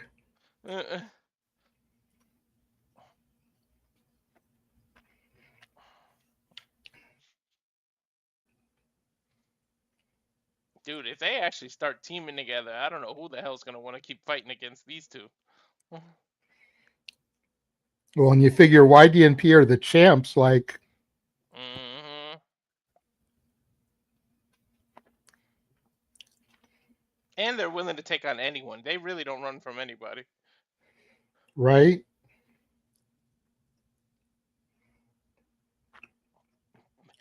Bear was sitting on the table. Dr. Dr. Redacted jumped and did a somersault and got him. But then Slater, he turned around, Slater hit him right in the skull with a damn chair. Double teaming Dr. Redacted here. Ugh. I keep wanting to go Dr. Redacted from Noah. Mm-hmm. That's the first thing I thought of too when I saw his name. Oh, look at Mr. Mr. Danger is up Danger. in the balcony. Need to call him Dr. Crazy Motherfucker doing that. When the hell did he even get up there, by the way, JJ? When they went back to a single shot and they couldn't show that he was doing some crazy shit. Uh-huh.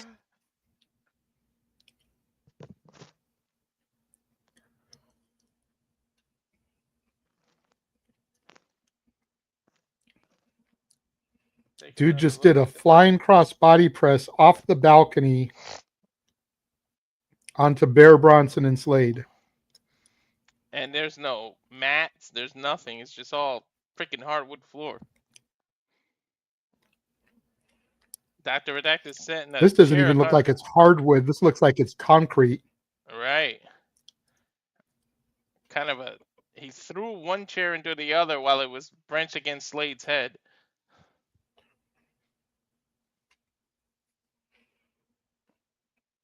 There's so many choice of weapons. Dr. Redacted doesn't know where to go. He grabs the plexiglass now.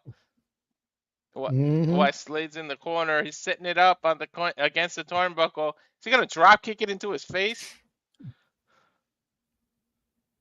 Cannonball. Plexiglass didn't break though.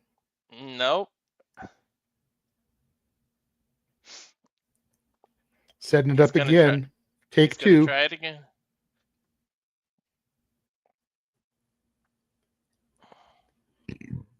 Success this time.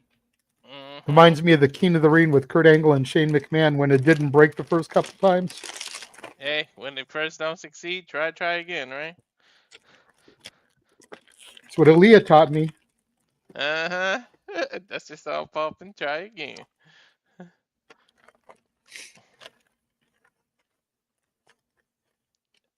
Oh my god, that razor blade is on the end of a paddle. And they just dug it into Slade's back.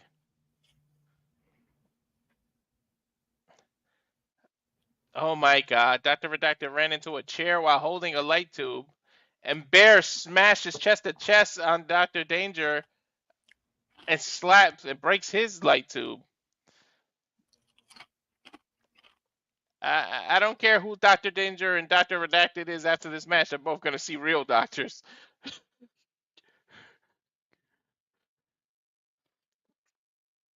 It looks like Slade is setting up a bridge of plexiglass. And Bear is so strong, he's got both doctors on top of his shoulder.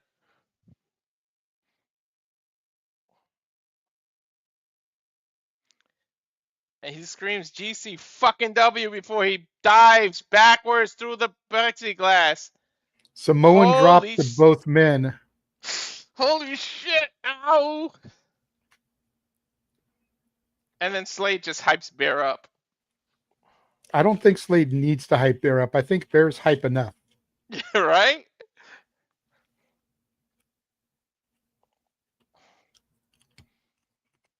I think pain brings him pleasure, I guess. Can we just end it, please?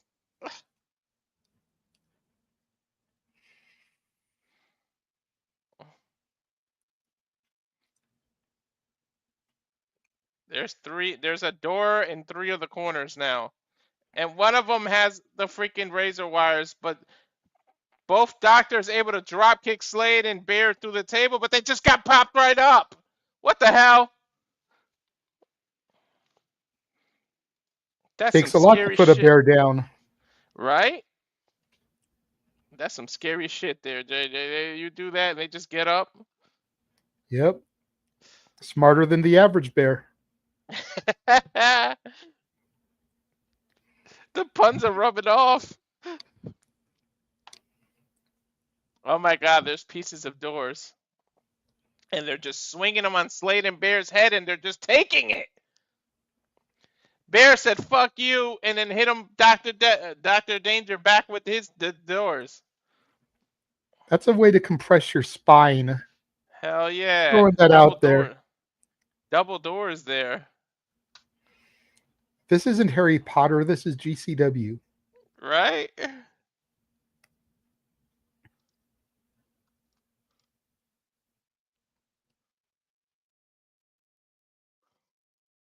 Still in play.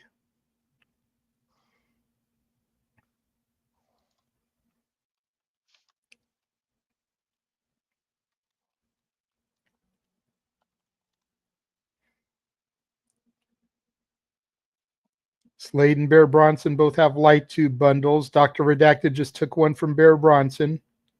Is there a real doctor in the house, please? And then Bear just took a receipt. Slade with one to Dr. Redacted. Super kick from Dr. Danger, an actual wrestling move. Right?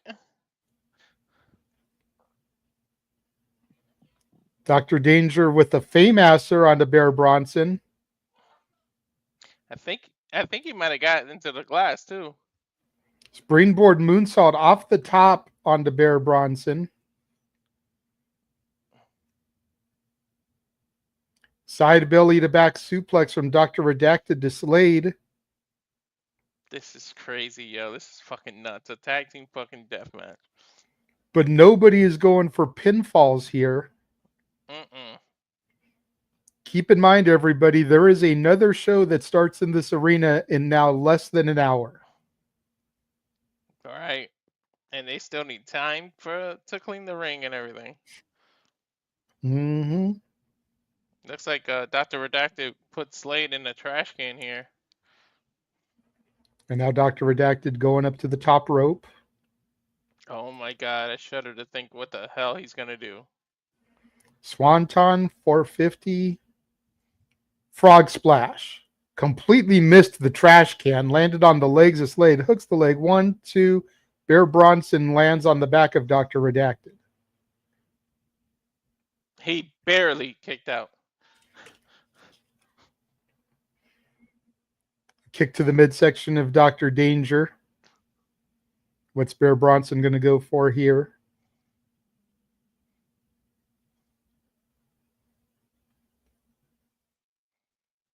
Dr. Danger trying to fight the power bomb. Unable to. But then he does. Counters into a DDT, sending Bear Bronson face first into that broken glass. Mm-hmm. Now he's got the light tubes, putting that across the chest and stomach of Bronson. Dr. Danger going up to the top now. Can you just do a double stomp or something? Don't splash on it. 450.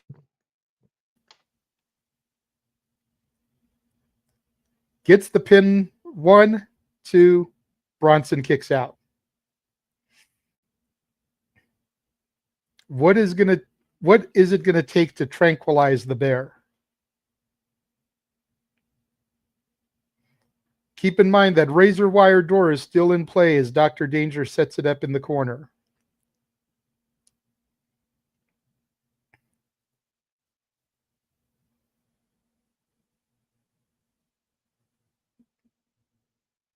Trying to get Bear back to his feet. Bear sets Dr. Danger up. Danger gets out of it. Missed from Dr. Redacted to the face of Dr. Danger. Chair shot from Slade to the back of Dr. Redacted. Now Bear Bronson with a press into a running throw sends Dr. Danger through the barbed wire door. Light tube to the head of Dr. Redacted.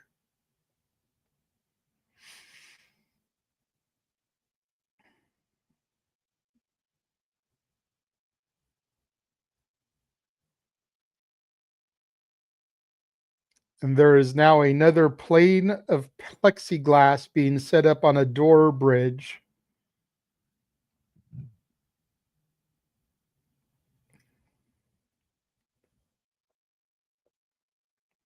And Dr. Redacted giving the bird to Bear, Bronson, and Slade.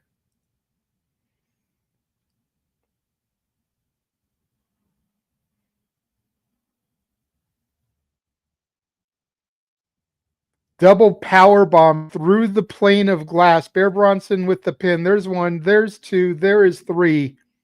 And that is it for this main event matchup. Finally.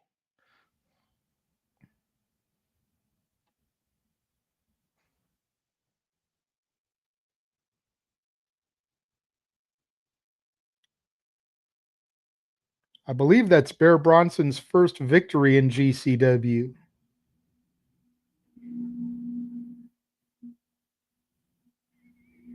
God damn. That was a bloody mess, dude.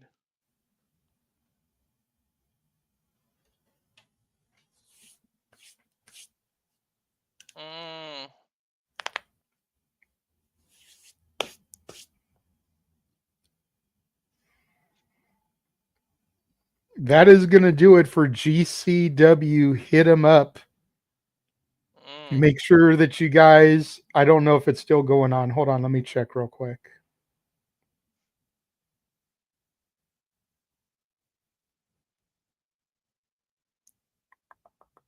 So yes, that is going to do it for GCW. Hit 'em up. House of Glory is still going if you want to go join James and Ryan for that show or whatever is left. You also have Simply Predicting, hosted by Noah Foster, which is going right now. We are going to call it a night as far as GCW goes. That way we can do a run-in on Noah and bombard him over there. Thank you all for joining us for GCW Hit 'em Up. Walter and I will be back tomorrow morning, 12:30 Eastern, 9:30 Pacific, for GCW Bloodsport. And then tomorrow is also night one of SummerSlam, which will have Walter and Noah on the call. Again, thank you all for being here. Thank you all for joining us. Subscribe, and we'll catch you guys next time.